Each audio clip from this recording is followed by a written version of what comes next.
stand for what we believe in. Let the people sing. I pledge allegiance to the flag of the United States of America and to the republic for which it stands, one nation, under God, indivisible, with liberty and justice for all. They will not break our country's strength. They will not take our nation's freedom. Let the people sing. We will not turn our backs today. We will stand for what we believe in. Let the people sing.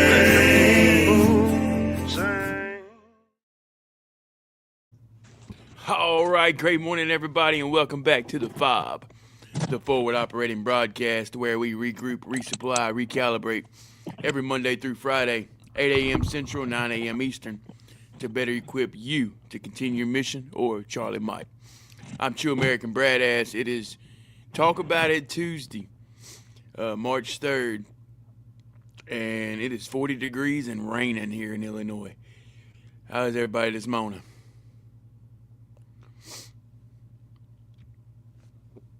I got Traits there with me. He'll be up here in a minute. I see Mark's real busy in the chat this morning. Great morning, brother. How are you? Good to see you. Yeah. All kind of good questions.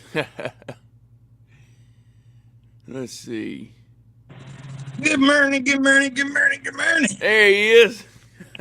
How's everybody doing? Very good, I brother. How are am you? Chaotic Traits. It is a wonderful 72 degrees here in sunny Florida. How's everybody doing? Talk about it Tuesday. What are we going to talk about? I see Mark's got a lot to talk about today. Yeah, he does. Yeah. He's funny. Morning, HBR. Yeah, I was about to Good to see you, brother. Great morning, HBR. Good to see you. Appreciate that. Mark says double A. Is he good? Yeah, he's good. He's got a MRI this morning. He's got a test to go get done this morning. So, yeah, he's good, though. Yeah, he said he might pop in when he gets done, if he's got time. Or if we're still on, rather. Of course, they start mowing. Great morning, Sling. I'm gonna go inside as soon as I finish this. So. You're good, yeah. Can you hear it in the background? Yeah, we hear it. All right, yeah. I'll be inside here in just a second. It's all good. Ooh-yeah. Hey, great morning, Jameis. Good to see you, brother. How are you? What's good, gentlemen? Good morning, James. Is it James or Jameis? I call him Jameis. That's my brother. Oh, okay. Yeah, he's the co-founder of Bravo's company behind me. I got you. All right. Yeah, he's popping in here. He's also a combat vet. Iraq 0608. Appreciate your service, brother. Yeah. Yeah. Man, they get started on these yards down here early in Florida. I'll tell you that. Assholes. Well, you're an hour in front of us, so I guess it's really not early there. Yeah. I mean, 9 o'clock. It's early for me. Right. 50 degrees in Kansas. Gotcha. Is it raining over there, Sling? HBR said you and your 71 degrees. You're right. Oh, hey, Mark's still going. I was hoping Brandon was still in the chat. You know, I had to get him going for the day. Yeah. If they are balls, why do I get in trouble for playing with them? Mark's on one today. Yeah, he is. Love it. First cab, lead the way. I say who? Yeah, he was first cab, Black Knights. No rain yet. Gotcha. 6 a.m. It's still dark here. Where you at there, HBR? HBR's on that West Coast time. Yeah, he's in Cali or what? What is that? Oh, uh, I think Yes, he sir. is in. Is he? I think he is Cali, or I don't know. I can't. I'm not sure. Mm-mm, mm-mm. Washington. Washington State. Yeah. Yeah, he Yeah. said it. I was thinking, trying to run through going through all them files in the drawer. Yeah. Yeah, he got it. Yeah, Washington State. He answered it back just as I found the folder. Yep. It's funny. Look at his little picture over there. That's the little. I remember that paperclip guy, man. Yeah. That's from like back in the day, ain't it? Yeah.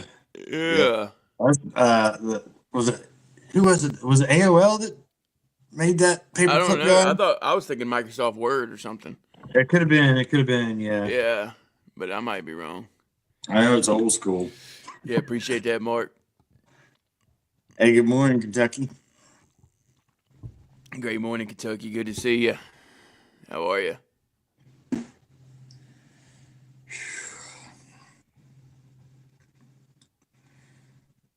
'46, North Carolina, beautiful. My girl, that is. Smoke you another one, brother. Mr. Clippy from Word. Yeah, Okay. there Yeah. he Yeah. is. Yeah. Yeah, You're right. You're right. Yeah. that's funny.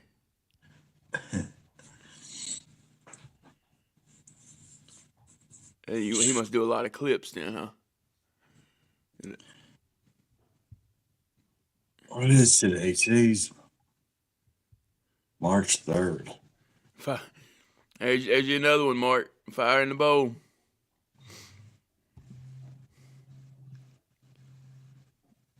Yes, today's March 3rd. 3-3. Second spinal steroid shot. Hey, good luck on that, brother. Yeah, good luck. That don't even sound fun. Make sure you take them little things they give you to dissolve under your tongue before you go in the back. If they still do that, I don't know if they're still doing that or not. Those, I think it was Ativan they give you to dissolve on your tongue before you go back. Calm your nerves. Yeah. Mr. Clippy was always down to help people. That's Oh, right. got you. Yeah, that's a different way of looking at it. So maybe that's what he does. You know, he's always down to help people. That's awesome, brother. Keep being you. We need more like you. Down the bone. Got a bunch of potties in the comments this morning. Stuart, good morning. Good morning. Yeah, we won't ever forget that Beirut, brother. October 23rd, 1983. We can almost rest now. Keep the good work up, boys and girls. Amen on Yeah, that. took long enough, but I think we finally getting somewhere. Hey, great morning, Stuart. Good to see you, brother. How are you?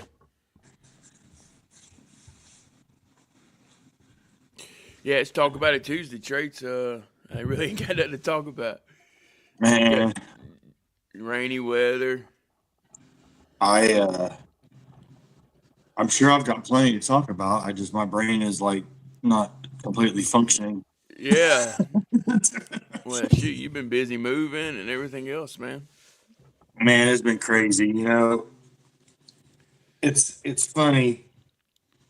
Something that I guess this is something kind of good to talk about. When you get backed into a situation and all the talk about I can't.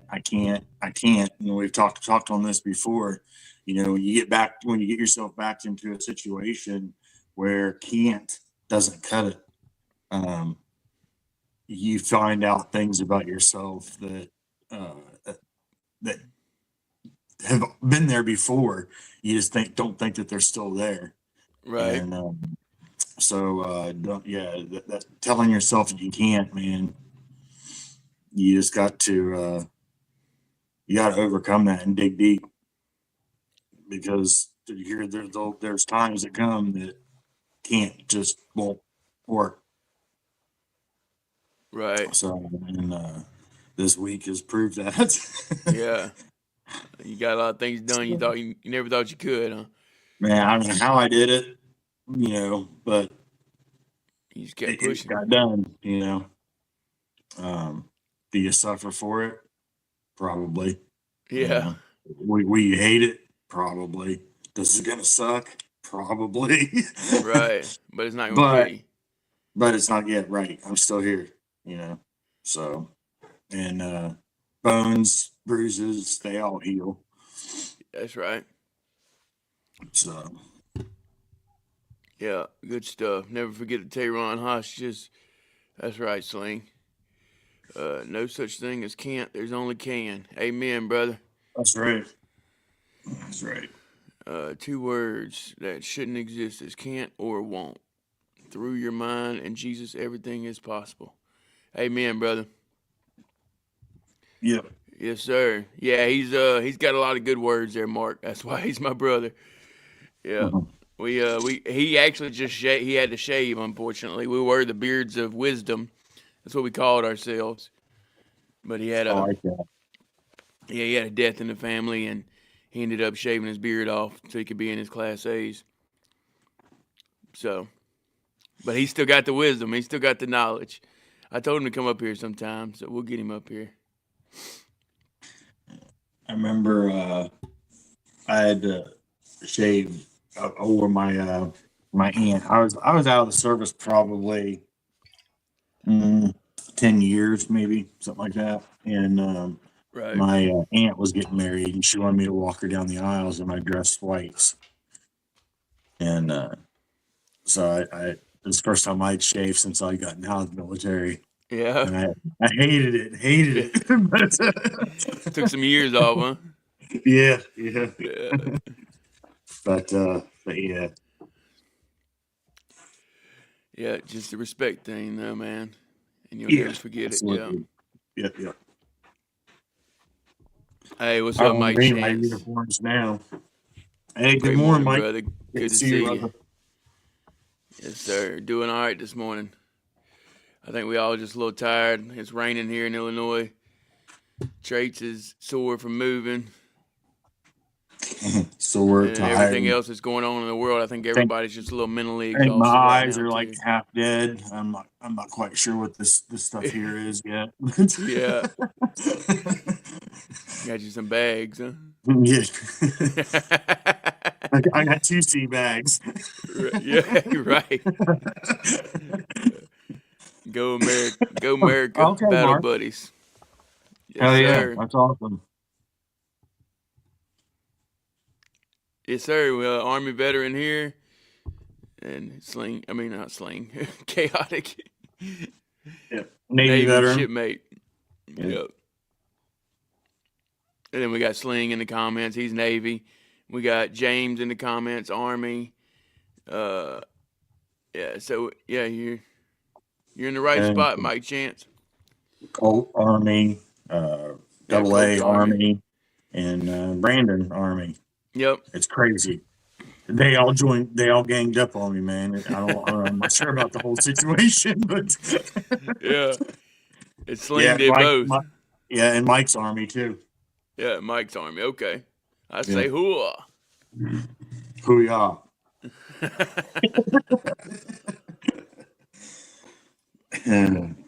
Yeah, good to have you, brother. Good to have you. That's awesome. Yeah, Mike. Hey, welcome to come up anytime, Mike. Yep. 02 to 15. There you go. Thank you for your service, brother. I don't know. Do I have you on Facebook, Mike? I think I do. Or Messenger, or IG. Is he an artist? Yeah. Oh yeah, Mike Chance Music, duh. Yeah. Yeah. Yeah. I'm just thinking I've heard that name before. Yeah, so. he's a dope artist. Yeah. Yeah, maybe Great guy. I've talked to him several times on it's Chaotic Traits, Mike. Yeah, is he on country rap shit and all that? Yeah. Okay. Yeah. Gotcha. Yeah, we used to play some of his music when we were running Muddy Traits too. He's a good dude. Nice. Yeah, thank you for stopping by, brother. I was Navy and Army. Yep. Sling was Navy and Army. Hoo-yah-hoo. He's probably confused. Yeah, I'll send you the link. You don't mind if he comes up today, do you? Not at all, brother. I didn't figure you would. Yeah, Not at all. Yeah, I'll grab you the link here in just a second, Mike. I'll let you. Yep. Do that. Give me just 1 second. Here we go. I like this one. If you tell yourself you can do something, or if you tell yourself you can't do something, you are correct. You yourself are the deciding factor. I can do anything. That's right, brother. That's Yep, right. Absolutely. 100%. You might just Always have to right. do it you might just have to take a different approach at getting it done, but you can do it. You can do it, exactly. No one Not said it would be everybody's easy. path. Not everybody's path is the straight direction. Right. And not everyone's taught the same. Not everyone's brought up the same. Yep. Not everyone learns the same. Not everyone has the same interest. So it's, yeah.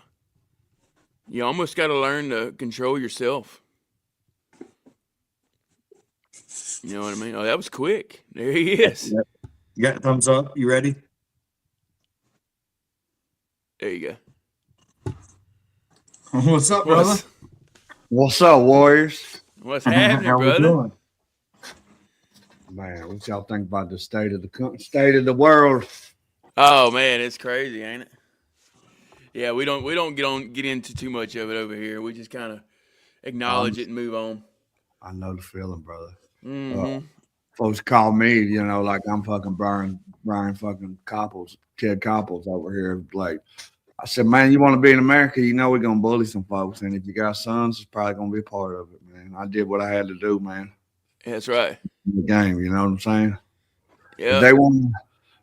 If they want to call me back, I retired all O grade. I'll come back and fucking command some troops, man. Oh yeah, you an officer, huh?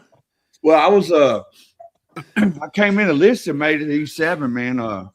Okay. I made made first class.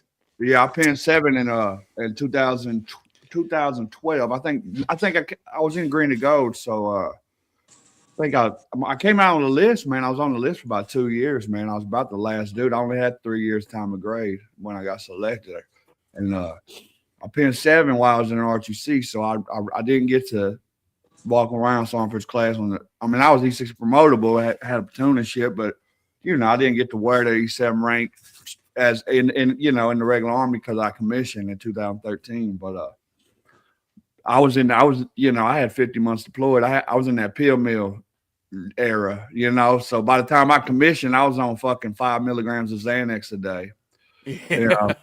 I remember my first. I went to the unit, man. They sent me to a fucking chemical battalion, bro, and they were all weenies, man. And I was a humid guy. I wasn't no fucking. I was a soft skill guy, but I was out there fucking running sources, and I was in Hammer Down with fucking what was it out of Hawaii? Was it 127? Anyway, the fucking Cacti Brigade. We was up there with fucking 101st. And we did Operation Hammer Down 1, then came down and did 2, man. Nonetheless, dude, I went to the unit, man. I was S3. They found out I was prior service and wouldn't give me a platoon. It's like, you're going to be the assistant S3. That's the captain and probably captain, couple lieutenants, some NCOs. It was just me and a fucking major that was going through a divorce. Yeah. Right? So I remember I was going to the shower, man. He was a PT study, an officer. We're gentlemen, they don't fucking, where you at? All this shit, right? So I was kind of taken back by that. I didn't have my fucking wondering where I was at every 5 seconds. So I came back from doing PT and was going to the shower, man. And I'm Mr. ARC-70-1. I could have wrote the fucking book, but my shower was 10 feet, man. I wore shower shoes. My shit was tucked in. Fucking big fat ass fucking first sergeant. Hey. I said, what the fuck, first sergeant? Like, I'm checking it's up, boy. And he was like, what the boy? They med boarded me, is what I'm trying to say, dude. Said, I got you. Yeah, it was time. I remember I was fucking out, boy. They took me to the hospital. I'm in the hospital with with this Ann Perotti, man. She was a colonel. She retired. And she said, well, it took about 3 weeks for him to fuck. I was up to about 3 weeks in the mental hospital, dude. And coming off Xanax, they're like, because what it was when I went to another duty station, I went back to Fort Stewart, man, and my battalion surgeon was like, we're not fucking prescribing you that no more, dude. And I'm fucking an addict at that point, right? So, right. So I said to the hospital, she's like, what are you going to do, Mr. Chance? And I'm like, well, I got to get down to 7th group, man. I guess I'm going to fucking, because I would never jump out of a plane, man, because I'm scared of heights. But I had a top secret. I had all that shit. I could have went to many cool assignments, but I wasn't airborne. Right. So I said, I guess I'm going to do that. And she spun around in her chair and said, no, you're not. I'm going to med board you. And I'm like, oh, what? Man. He's like, how Crush many more dreams. pounds flesh are you going to? Well, I was delusional as fuck, dude. Yeah, like, right. I was addict, at that point. But yeah, man, it was good times, brother. Yeah. Good times, man. Now my nephews and all the folks are in, man. It's good. It's good to be around some veterans, man. It's only been about 2 years I gave up that shit. I quit talking about it every fucking time I sipped a cup of coffee. You know how it is, man. Yeah. Finally, we just have to accept it. I'm not a fucking soldier anymore, right? It's like, right. You're always going to be a veteran. Right. And we're never going to fit in. Yeah. I worked at the VA for a little while. Oh, did you? Doing what? I was a peer specialist. Okay. Almost like a counselor, huh?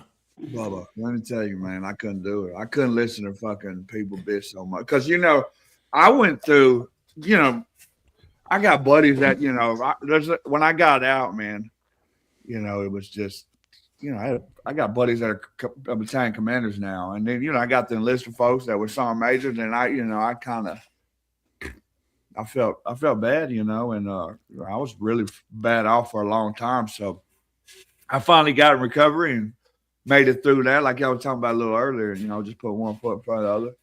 And I said, let me go down to the VA, man. But dude, I was tired of talking to sad people fucking all day, dude. And it's not like you can just talk. It makes your situation worse. It's not like you talk to them and just, let them go. You got to write fucking reports for an hour after each veteran leaves, man. And then I had a female boss, bro, who was like a fucking PFC in the Army and was like, come here, fucker. And I'm like, whoa, dude, like, chill the fuck out, bro. Right. I was on that ticket to work because I'm on Social Security, man, and it came to that 9-month mark where they give you the 3 months probation to figure out whether you're going to stop your pay, stop your Social Security, or take your salary again. I said, man, I resigned, brother. Yeah. I said, I'll take this little chump change the Social Security gives me, man, rather than take orders from you, bitch. Like, that's just not happening. No, I mean, nothing against women. I think women are fine. Some of them can be fine leaders if they don't fuck everybody there in the organization. That's what I would tell all my females. Just don't fuck nobody that it works with us, okay? Because they will talk about you. There will be a rumor about you. I promise, no matter how much he tells you he loves you. Right? Yep. This is true. This is true. What kind of knee pads you wear? You know what I'm saying? Well, I was AIT platoon sergeant, man. I remember standing there for staff duty and shit. Them little privates come around. I'm like, get your fucking battle buddy, man. Don't come around me without no fucking battle buddy. I can honestly say, man, I never tried to harass no feet. I was a good fucking leader, man. I was the guy, cause we were cool guys, and DIA and shit would come and we'd share intel and shit. And, well, I remember one time they brought us a bottle of liquor, boy, and I poured that bitch out when they left, right in front of my privates, man. I said, boy, I ain't jeopardizing my shit for your little asses, bro. If it was solo mission, I probably would have took a couple shots, but not them damn privates, boy. Hell no. We kind of find out they smoking hash and all that shit. Cool. I still talk to them, Yeah. They were like, sorry, you don't know we was fucking, and I was like, I knew you all, motherfucker. Well, we were. I was a private too, man. Yeah. You think I don't know? Right. Yeah, boy, I was in Iraq in 2003. We did an invasion. I was at Stewart, man. We would get liquor. Them little kids would be out there, ficky, selling porns and shit. Did y'all go in the early days? Did y'all deploy? No, I wasn't there. No, I wasn't. Well, there, look, man, when we first got there, so when I got to Iraq, dude, we could leave if we had 4 people. We could go anywhere, dude. Matter of fact, I got drunk and left fucking as a private, left my guard, dude. He walked to the female base to use their DMT phones. Came walking back. Back then, I had a slow ass fucking NCO named Drinkman who got his head ran over by a bus. So he was like a 16-year-old forever, right? So we'd be like, so he'd get mad and you'd start smoking yourself and he'd forget about it and shit, type shit. Yeah. Well, I was wild, brother. I was wild. It was wild back then, bro, because a lot of guys got out Desert Storm and it wasn't nothing but the turds left. And then President Bush was like, we're going to war. And like we had like one fucking NCO. It was all privates. And we were just Wild West, dude. It was. Yep. I think I've heard a lot of stories. My unit, like right in like July, August, I was free when we were getting ready to leave, right? Because they told us, they're like, hey, man, we get to Baghdad, y'all out here. They're going to replace y'all. Then we get to Baghdad, and they're like, oh, we might be here for the long haul. We're like, fuck. We're tired, bro. We've been riding in a vehicle for 30 days in MOP level 4, dude. Like, fuck. Because, we thought we was going to get chemical attack then, brother. Right. Brother, I remember that M8 paper, like the fucking environment turned that shit pink, bro. And and we're like sleeping, right? Because we're exhausted. I wake up. And that retarded fucking NCO was sitting on my gas mask because, we wore it on the right leg or whatever hand you were. And I'm like, it's every man for himself, dude. And I got so paranoid, I thought I had got hit with a fucking chemical agent, dude. Oh, shit. And I'm about to fucking hit my leg with that Antropine, dude. Here come my crazy ass first sergeant, Christopher Gilpin, who ended up being the AFRICOM sergeant major. Okay. He said, all clear, killer. Right. Dude, I served with a lot. Like I met Petraeus, dude. I was on the fucking. Oh, really? Yeah, you ever heard of the transition teams? I've heard of them. Yeah, I've heard of them. So that whole coin, that counterinsurgency shit, that's Petraeus, right? And you know what the coin that runs like, just build the populace, kind of like sow those seeds, like what they're doing in Iran. If you don't think special forces didn't go in there and start that revolt and all that bullshit, if you don't think they're not supplying one of them little fucking guerrillas to, so yeah, dude, it's what hearts and minds, win the hearts and minds of the people. That's what it was. So that was his baby. Yep, hearts and minds. So the Coin Academy in Camp Tazi, Petraeus was there. He'd come down and speak, man. I'm telling you, bro, that motherfucker was a sexy beast, bro. Petraeus. He was a really good speaker, man. I mean, I don't listen to nobody. I sat there for about an hour and listened to him, man. He's a really good. He coined me and shit. I met Petraeus, man. Lloyd Austin was my ADCM. He was my assistant division commander for maneuver. And General Blunt fucking flew out of theater. General Lloyd Austin really commanded the invasion of Iraq. General Blunt got credit for it, which nobody liked him. You never heard of General Blunt, have you? No. He was 3rd ID's division commander when we invaded Iraq. Okay. General Webster took over. I ended up working for Webster, and then he made 3-star. I was protocol. When I came in as a fucking cook because I got a robbery charge when I was 18. All right. So September 11th happened, and I was about to go to jail, and then they started opening the floodgates. They gave me a waiver, but I couldn't get no clearance. So they're like, you got to go into 92 Golf. I'm like, what the fuck is that? They're like, oh, you're going to make ice sculptures, and you're going to be like a chef. And I'm like, oh. Cool. It's all black dudes, right? It's all black dudes, and we're like boiling big bags of fucking slop, right? And I'm like, what the fuck is this? And it's like, and firsthand what they feed us. I'm not racist, all right, but I will tell you, it is reverse racism going on in that field. Like these black dudes are in there like slapping each other with bacon and shit, dude. And I'm like, what the fuck? Like, bro, it was horrible. So I reclassed. You said slap bacon, man. I just had a Space Dad flashback for a second. Larry Del Reed. He's got that song, Slap Bacon. Bro, they'd be like, yeah. you can't make biscuits like me. I'd be like, bro, I don't give a fuck. You can't run past me. Right. It was the worst experience ever. Yeah. Like, so, but then they used to have, it was called a 97 Echo, and they called it was Human Intelligence Collector. And they used to graduate the 10 level course and then go on to DLI in Monterey, California, and learn one of the hard languages, Mandarin, Arabic, Pashto, whatever. But the Army realized that human intelligence was driving the offensive operations, and they were like, we're going to suspend that requirement. So motherfuckers like me, infantry, all these guys, we're like, we'll go be interrogators. Oh, yeah. So when I get to the unit, bro, it's like a bunch of dudes that were playing Dungeons and Dragons their whole life. And I'm like, get over here, Private. And they're like, oh, it's this guy, right? Like, I'm singing cadences and shit, dude. They didn't know what the fuck. They hated me, dude. Like, it was fun, dude. Anyway, let me stop talking, man. It was shit. No, you're good, dude. Let's talk about it Tuesday. That's what we do, man. Oh, my God. I'm going to go grab a coffee, fella. I've enjoyed listening to you. I'm a storyteller, dude. Let me go. I'm going to grab a coffee. Hold on, guys. All right, brother. Yeah. There you have it, guys. Mike Chance. I love Mike, man. He's funny. He's awesome, man. Yeah, he's a good dude. Is that the first time you got to meet him or talk to him? Yeah, meet him personally. Okay. Yeah, I got that's that. awesome, man. Yeah, I've been on panel with I'd him love a to couple talk with times. him more. Yeah, I've been on panel with him a couple times in different places, throughout the country rap area. But yeah, he's funny as hell. Evidently, he goes to space too, right? Right. Yeah. Oh, yeah, that's all. You talking about the old freaking wacky, the devil's lettuce? Yeah, God's grass, man. I'm a recovering fucking pillhead, dude. Yeah, that's all I do, brother. I don't fuck with no. I got. I woke up one brother. day. I woke up one day. I was like, "Fuck, dude, I ain't got much. I don't know how much time I got left, dude."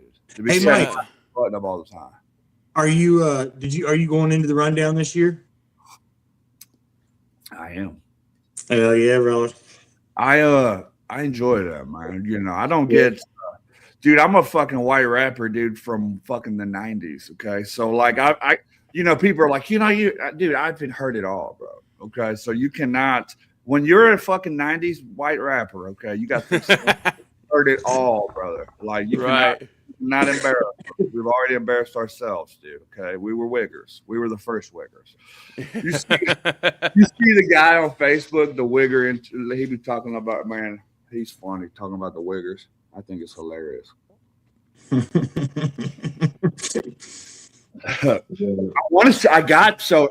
it's funny. They want to know where you're from, Mike. I'm from Little Rock, Arkansas. Okay. 501. 501. What's funny is 501. I just know 501 Bryce. Yeah. Well, his cousin or uncle, I don't know who it is. The guy that kind of runs the manages him, his name's Corbett. Okay. Mm-hmm. And Corbett's cousin is my homeboy, Steve-O Trailer. His name's Steven Trailer. And he owns land right there in I think it's Grant County, right there in Sheridan, Arkansas, outside of Little Rock. And a lot of 501's first videos were filmed there. My buddy, he was like, my cousin's a rapper. And I'm like, who? He's like 501 Brass. And we called Corbett. And they were going to get on my song Enemy, man, before 501 blew up, dude. And I kind of didn't capitalize on it because I'm a procrastinator. And then next time I asked them, they're like, it's 5,000. And I'm like, oh, babe. Seriously, buddy. Price went up. God forbid that fucking HOA might find out I'm a fucking rapper, dude. They're like, it's already when I talk to my neighbors, they're like, something's going on with this guy. I can't figure it out. He's not like us. I don't know. That's funny. I remember that fucking HOA was trying to remove the president. I was smoking a big blunt in my fucking garage, and here they come, and I'm like, hey, get the fuck back. They're like, They thought I just didn't want them to see me smoking fucking weed, right? Because my wife's like, get your drugs now. And I'm like, fucking weed, man. Like, dude. Yeah, you call it devil's lettuce. I call it God's grass, man. God's grass, bro. Yeah, that's it. But dude, I got a video. Of where I was in the fucking firefight in fucking the Petro River Valley in a place called Gamber Village. I'll let y'all see it one time, dude. It's funny, bro. So I had an interpreter that was a U.S. citizen, right? They'd been in like 30 years. They get top secret clearances as well. This motherfucker tried to fake a heart attack. Like, I don't know, man. My hurts, man. And I'm like, right. Then I got like the bravest man I ever met, right? His name was Todd. Marcus Todd. And he was a fucking missionary as a child. So like this kid as like in like fucking he would go to like fucking Iraq and preach the gospel, right? Get his ass beat up and shit, right? Yeah. Here he is as a grown adult, and I'm trying to do because I'm with the LT in the center of the fucking formation, right? While we're fucking going, going down sitting down this mountain to set up a fucking overwatch so that other people come through and do the clearance. But I'm trying to look for my guys, right? Because we're just trying to stay out of these fucking dudes' way, right? And I look, I see like him in the shadowy distance, like, and I'm like, fucking Tom. And he's like, I'm like, get your ass over here, right? He comes over, he's like shaking his head. He's like, what the fuck are you doing, man? We're fucking soft skill guys. Like, leave them the fuck alone. Let them goddamn fucking do their shit, and we're just gonna get on, right? Because we're like fucking 3 days from going home. This is one of them operations. We'd been there for a year, and we're tired of getting fucked up, so we stopped going in there. And then Hawaii comes in, and they're like, we're not getting shot at enough, right? So they're like, right. we're like, up a little bit. Go there, they're gonna fuck y'all up, and they're like, we're gonna go clear real quick and come back. We'll be back by lunchtime. Turned into like a 4-day operation. The brigade had to get involved. Dude, we called QRF. They fucking crashed where we just fucking landed 4 hours earlier and get attacked while they're trying to. Dude, it was a mess, but I got some of it on videotape. It's pretty cool. It's called Operation Hammer Down too, bro. It's a big battle, and here's my dumbass out there like fucking. That's crazy, dude. It was like I'm looking around at these infantry guys, and they're looking like, "What the fuck?" Right? Because like the LOVISs are like, "Dude, they're coming from Nuristan. They're fucking y'all up." Right? We're like, "What the fuck, bro?" Fuck, it was nuts. So yeah, I've had like moments. It was pretty cool, but I thought all those were cool, man. Because here I am on my 4th tour, and I'm like, "Fuck you, bitches!" Right? But y'all know what neuroplasticity and shit is, and neural pathways and stuff, right? Y'all know about it. So, I didn't know at the time that all that trauma happening was creating, fucking with me physiologically and shit. So here I was on a treadmill. I'm like a marathon runner, dude. And I was like, I'm having a heart attack. Dude, I would like call the ambulance to work and shit, like embarrassing shit, right? I even had a stress test done. The cardiologist like, dude, your fucking resting heart rate is like in the 40s. Like, you're in extremely good shape, right?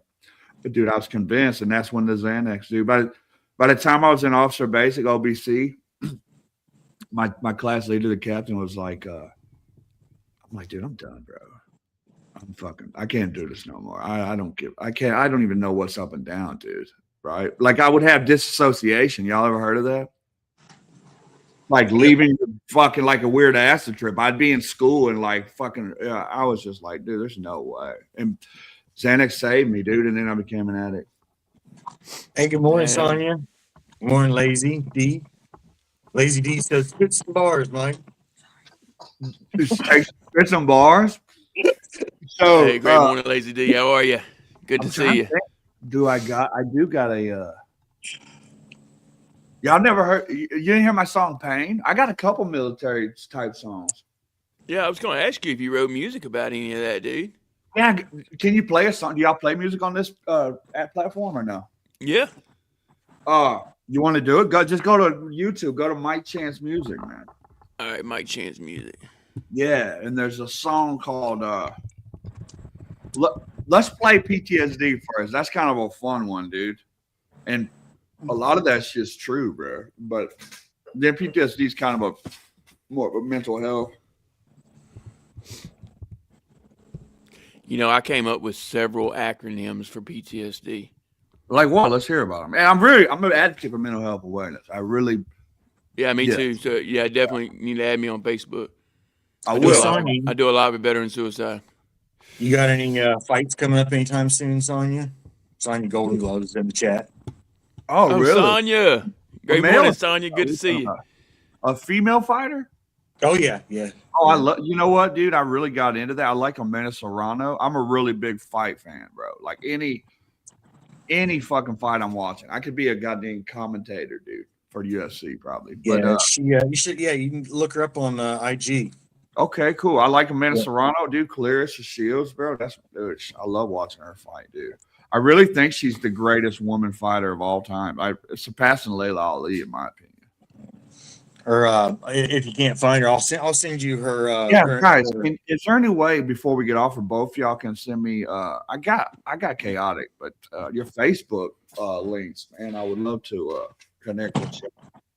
Yeah, definitely, brother. we have a Definitely. Discord group too. You got Discord, Mike? I will. We can, man. Yeah, we got a Discord group. Coach my bud, man. That's my dude. Yeah.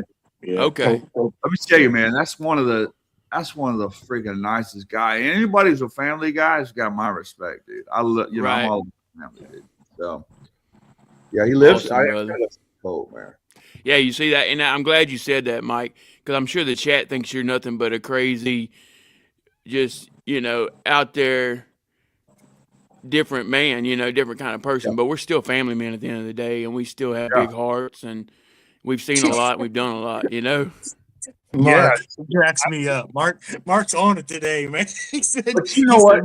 He said Mike wears cowboy boots made from live Crocs. Yeah. You know what? I try to give people all the information so they can make a decision. And I've always been the type of person that you will know in like 20 seconds that whether you fuck with me or no. Right? Right. I'll give you it, dude. So you can make your own decision. There ain't no fucking, you know what you get when it comes to me every day. I'm one of the mean drill sergeants, right? Those are the guys I like. Right.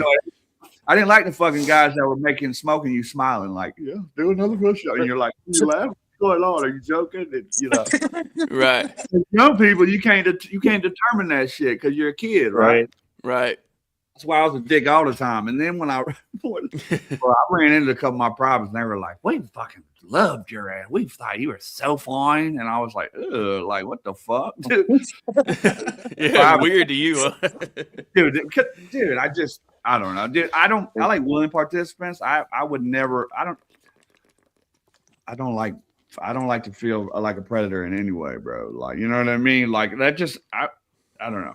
If I didn't think of I didn't like. Great morning, Elise. Good to see you. Good morning, Elise. I got you, brother. But now, like you were saying, the PTSD, dude. So I'm like the acronym king. I guess that's what they call me. But I come up with acronyms for everything. I guess that's a military thing. We did in the Army. So PTSD. Here's a few for you: pushing through sad days. Okay. Physical training strengthens daily. Yes. Positive thinking subsides depression. Yes. Pictures that show damage. Okay. Pushing through struggles daily. All right. Pastimes show daily. Okay. And that's it for PTSD. Great, man. I think here's one. People trying survival daily. Appreciate y'all taking y'all's time to do this for folks, man. I mean, that's great. I'm glad y'all started doing this, man. I missed y'all every day because my mornings are pretty busy, but right. Mm-hmm. Yeah, I like those, Brad. Appreciate it, man. Yeah, and I have a goal with that. I want to come out. I want to put that on all kind of shirts and stuff, and sell that as a package. And you have like a whole PTSD kit. And yeah, I got big plans with it. And I like doing little word plays myself. Yeah, I know you do. May I say something regarding mental health? Of course, brother. So, for the chat and anybody, because you never know who's watching, right? So, like, if you don't think there wasn't a time, there was a time in my life when there was no light at the end of the tunnel. Okay, when I would wake up every day and so many days I woke up not happy that I started waking up and saying, "Was it? What's this life?" Like it was just, I was crying to everybody, dude. It's to the point that nobody wanted to hear, because nobody wants to hear a grown man cry. But what I will tell you is that if you keep putting one foot in front of the other, okay, and just trust the process, eventually that light will glimmer and you'll see it. You just got. It's like, we already know what the book said so far, but we don't know what the future holds. And guys called me the other day, wanted to commit suicide. I said, "Man, you don't know. You want to because you're in a tough spot right now. I promise you, because I've been there, right? And there is hope, man. So that's what I wanted to say. Yeah. Yeah, and we preach that, brother. I'm glad you reiterated on that. I There like is that hope. too, Elise. Do you see Elise is there? Yeah, praying through sad days. See, and that gets people's wheels turning. And I'm sure others are probably starting to think about it. And that's what helps us. You know, everybody knows PTSD is post-traumatic stress disorder, but nobody wants to hear that over and over. But you start looking at it in these different ways, like praying through sad days. You're like, okay, so I can make it with this disability. I can continue to live. I can find my light again. You know, like Mike was saying. And it just takes, it takes a while. And most of the time, or a lot of times, it takes people like us that have been through the struggle to show you or tell you that there is a way out, because you don't see that when you're in that dark spot. No. You can't. So that's why we say reach out, because when you reach out, we're gonna realize that you're in a dark spot, and we're gonna help you get out of that hole or out of that tunnel. Right. It may take several different approaches, right? Yeah. I went to PA several times and got on many different cocktails of medication and many different therapies. But persistence, man, you got to find what works for you. But just don't give up. But like my battle buddy said, man, you gotta keep trying, man. You gotta keep on putting one foot in front of the other, man. That's it. Left foot, right foot. That's why I think that's one of the reasons we march a lot in the military. They're teaching us that part. We just think it's training, we're going forward, whatever. But they're teaching us mentally that left foot, right foot, left foot, right foot. Just keep moving forward, always. Here's one of my favorites. If you can't fly, then run. If you can't run, then walk. If you can't walk, then crawl. Whatever you do, keep moving forward. Can I smoke this? Or you want me to turn my camera off? I'm not sure. Trace will know more about that. Yeah, you can smoke that. It's glassware, I think, is what the big issue. Glass and devices is what they. Yeah. Okay. Yeah, I ain't got a problem with it. Hey, great morning, Josh. Good to see you, brother. How are you? If we find out anything different, we'll let you know for the next time. But as far as I know right now, yeah. Yeah, you're good, brother. CBD's legal. Yeah, that's right. That's why I call it God's grass, man. Man, I just started. I know about it. I'm 4 years clean from methamphetamine, so. Yeah? Yes, sir. Congratulations, brother. Thank you, brother. I made it out of a hole I never thought I'd make it out of. Well, the thing about stimulants, man, is it'll fucking cure depression instantly. Yeah. Yep. And when you're in a position where you have no other fucking alternatives and really no hope, it's the best thing, So I dabble in all that, my friend. And to be honest, all the meds and just depression, mental health kind of fucking zapped my libido, right? So the first time I got introduced, it was because it was for that. And I was like, wow, fuck, I'm 18 again, right? I feel like a man, right? So yeah, congratulations, because a lot of people don't walk away from that, man.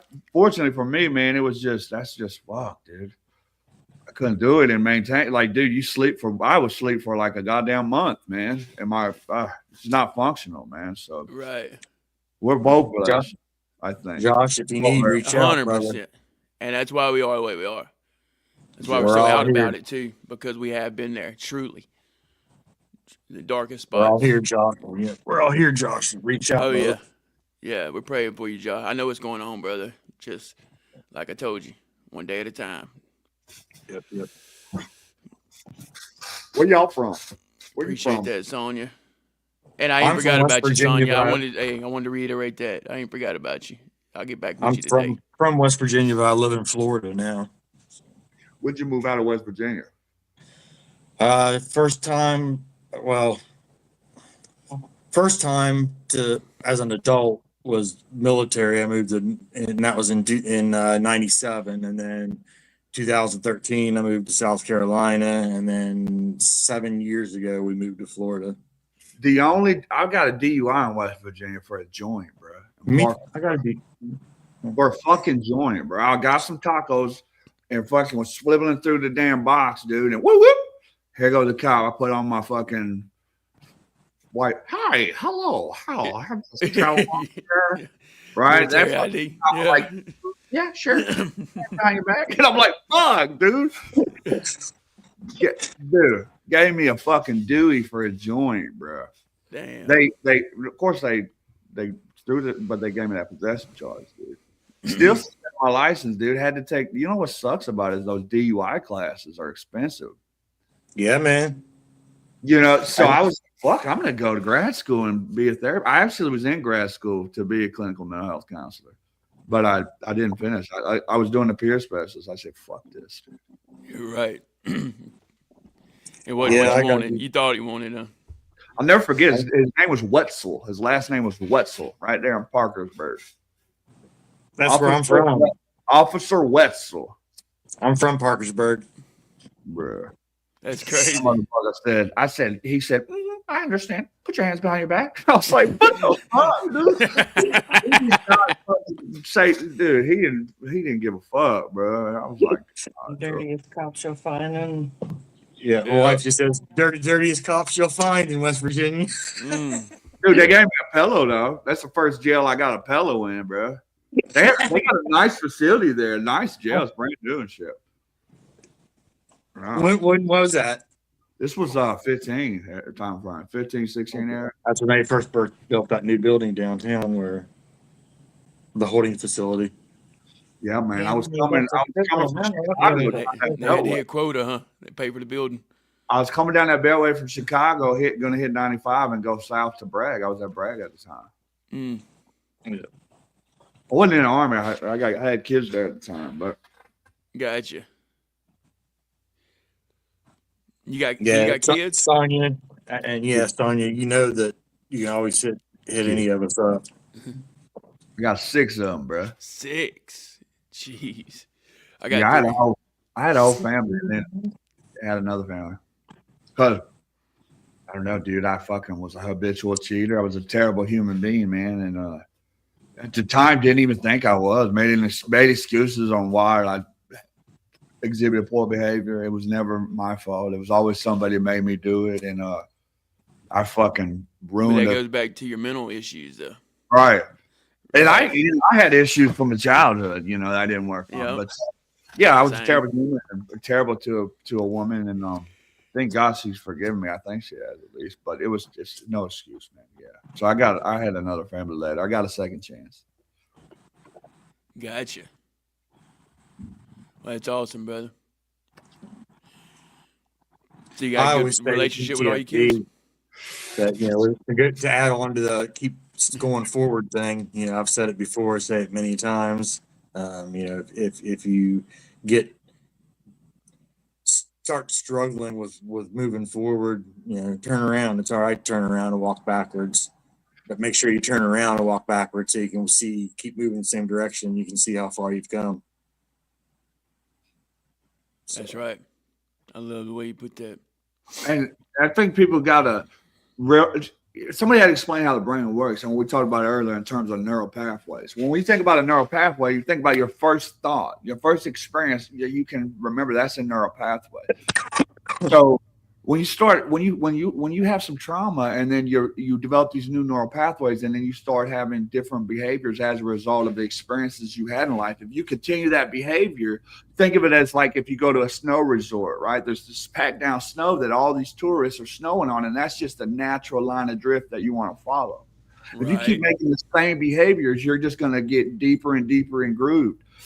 Yeah. Once you start, what people don't understand about the brain, once you start doing new behaviors and make new neural pathways, once that other one's not activated, that negative behavior, it's going to die. That's how your brain works.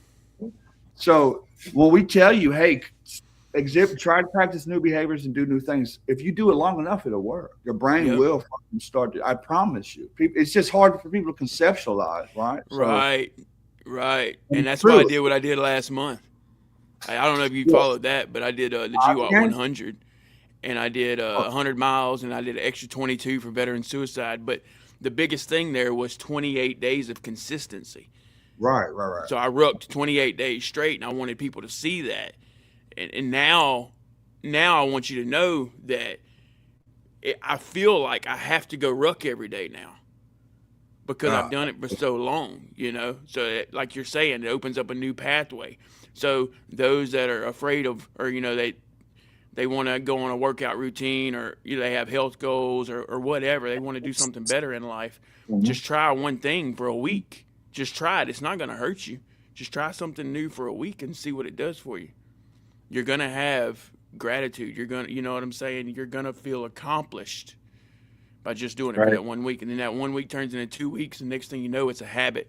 And then going back to what Mike was saying, it becomes a neural pathway. So it's a whole new spot for your brain to go versus leaving it in that negative, I'm not good enough, how am I going to make it out of this hole? Yeah. So It's and granted, depending on how long you've been stuck in that original path, sometimes it might take longer than a week, but you're going to notice a change, start noticing small changes quick. Right. It might not be as obvious to you as it is to me in a week, but you're going to notice something, and that's the key is to be able to see that little bit of something that's starting to change, and to run and chase after that. Takes a little faith, man. And if you're talking to people that haven't experienced it, that's why these support groups are so vital, because people that haven't experienced it are fucking oblivious. Because you couldn't have told me 10 years ago that because I would have said, fucking just, you got a good life, because you can't fathom it, right? Until you've experienced it. So don't waste your time talking to your mom or dad or spouse or whatever, anybody who's never been through it, because they're not going to understand it. They're going to try to be sympathetic, but eventually they're going to get tired of hearing you bitch because they can't conceptualize what you're going through. Exactly. Right? Exactly. So don't feel bad, right? Unless you talk to somebody who's been through it, they'll never understand. Yeah. I'm glad you said that. That's a great point, Mike. Great point. Sonia said, April 1st, I'm doing my first sobriety live to celebrate 12 years off all hard drugs. You guys have gave me so much motivation. You don't know how many people you all truly help. That's amazing, Sonia. Thank you for sharing that. And congratulations. Keep going. Yep. Yeah, it's all good stuff. And what was I gonna say? Oh yeah, motivation. So like going back to the doing everything, you're doing something different for a week. Motivation might be on fire for the first 3 days. You might do it the first day, you might do it the second day, the third day, it's no problem. You're like, oh man, I got this. You wake up that fourth day and you're like, shit, I don't want to do it, But do it. Do it when you don't want to do it, and that's when the breakthrough happens. Yeah, facts. I think sometimes a lot of people forget, and it sounds childish because that's what we tell children. But dude, anything in life that's worth anything or that's gratifying in any way, it takes work. Anything you want, nothing is given. Nothing. Think about it. There's nothing given. So mental health takes work too. You have to, everything, right? If you want a positive outcome, you got to work at it. If you just sit there, dude, first thing I tell an individual is get the fuck out of bed. I know you don't feel like it. Right. I know you want to be there all day. You don't care you got sciatica because you've been so fucking immobilized that now you got sciatica. You've been watching TV for 5 years. Get out of bed. Brush your fucking teeth. I know you don't want to. Believe me, I've been there. You smell the fucking cheese between your fucking goddamn groin. You take your ass a shower, dog. Like, that's smart. People call me. A lot of people with mental health issues are night owls. No, don't do that. You need to go to sleep at night. You need to get up during the day, fucking get your coffee and get your routine going. Routine is everything. Routine, yep. Purpose. If you got no purpose, that's gonna seriously affect your mental health. So find a purpose. Routine and purpose. That's the first two things I think you should start with. I'm struggling with that right now, trying to change the whole. Well, it's been a thing for like the last 4 weeks, 3 weeks, 4 weeks. Is changing my schedule. Yeah, I think it's conducive for guys with individuals with mental health to be night owls because you're isolated even more.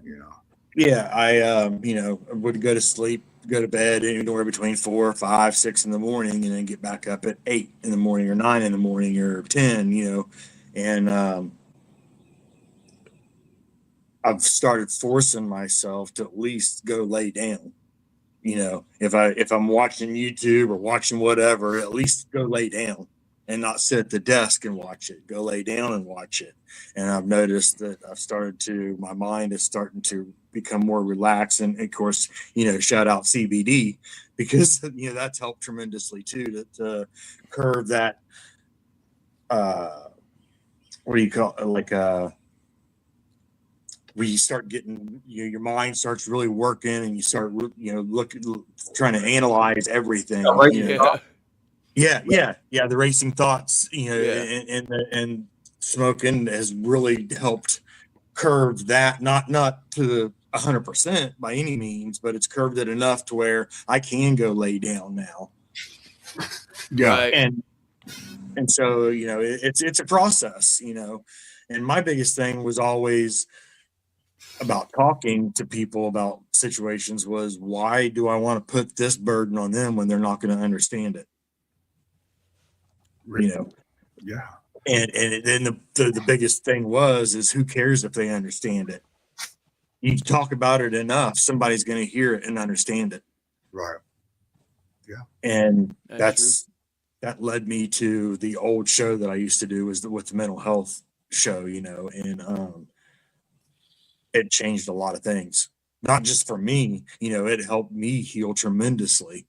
But it also helped others, you know, and that was the bonus of, you know, me doing something for myself, that whether I had one person watching or nobody watching, it was me talking about my situations and my struggles, and it helped.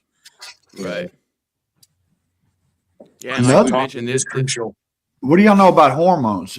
That's another key factor. People late 30s, early 40s, listen, men and women, get your testosterone checked, because if you have low hormone activity in your body, low testosterone, which most of us fucking do, because guys that are, you know, individuals in their 70s have the testosterone of our men in their 20s. Like, it's fucked up because of food. So if you have low testosterone, or as a woman, you're missing some hormone functionality, it's gonna affect your mental health too. Yep. And for some people, it could be to a degree that if they get hormone treatment, they won't be fucking sad at all. You'll have more energy, and you'll be more. It's just everything. Your body is just. It's so interesting how things work. But you really got, I think, to understand mental health, you got to get involved in the science of it, right? Because otherwise, you won't ever conceptualize it, dude. You'll just think that you can you can overpower your will, can, you know, like, but now, because it's science, bro. It's like fucking wood, oxygen, and a flame, right? That's going to create fire. It's just what's going to happen. So until you realize that, dude, you're going to be spinning wheels. Right. Yeah, it's facts. You have to, not to go down that big, huge rabbit hole, but, you know, you look at options as far as natural options instead of big pharma options. That's another thing, you know, Right.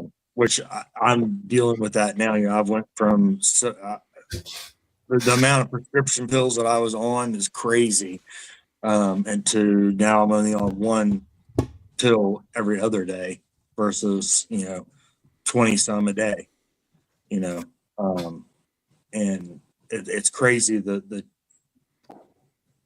change that I've noticed mentally. You know, not leaving the physical part out of it, but the mental change of coming off all the prescriptions and just going to natural supplements that do the same thing. You know, it's been crazy and feels so much better. Right.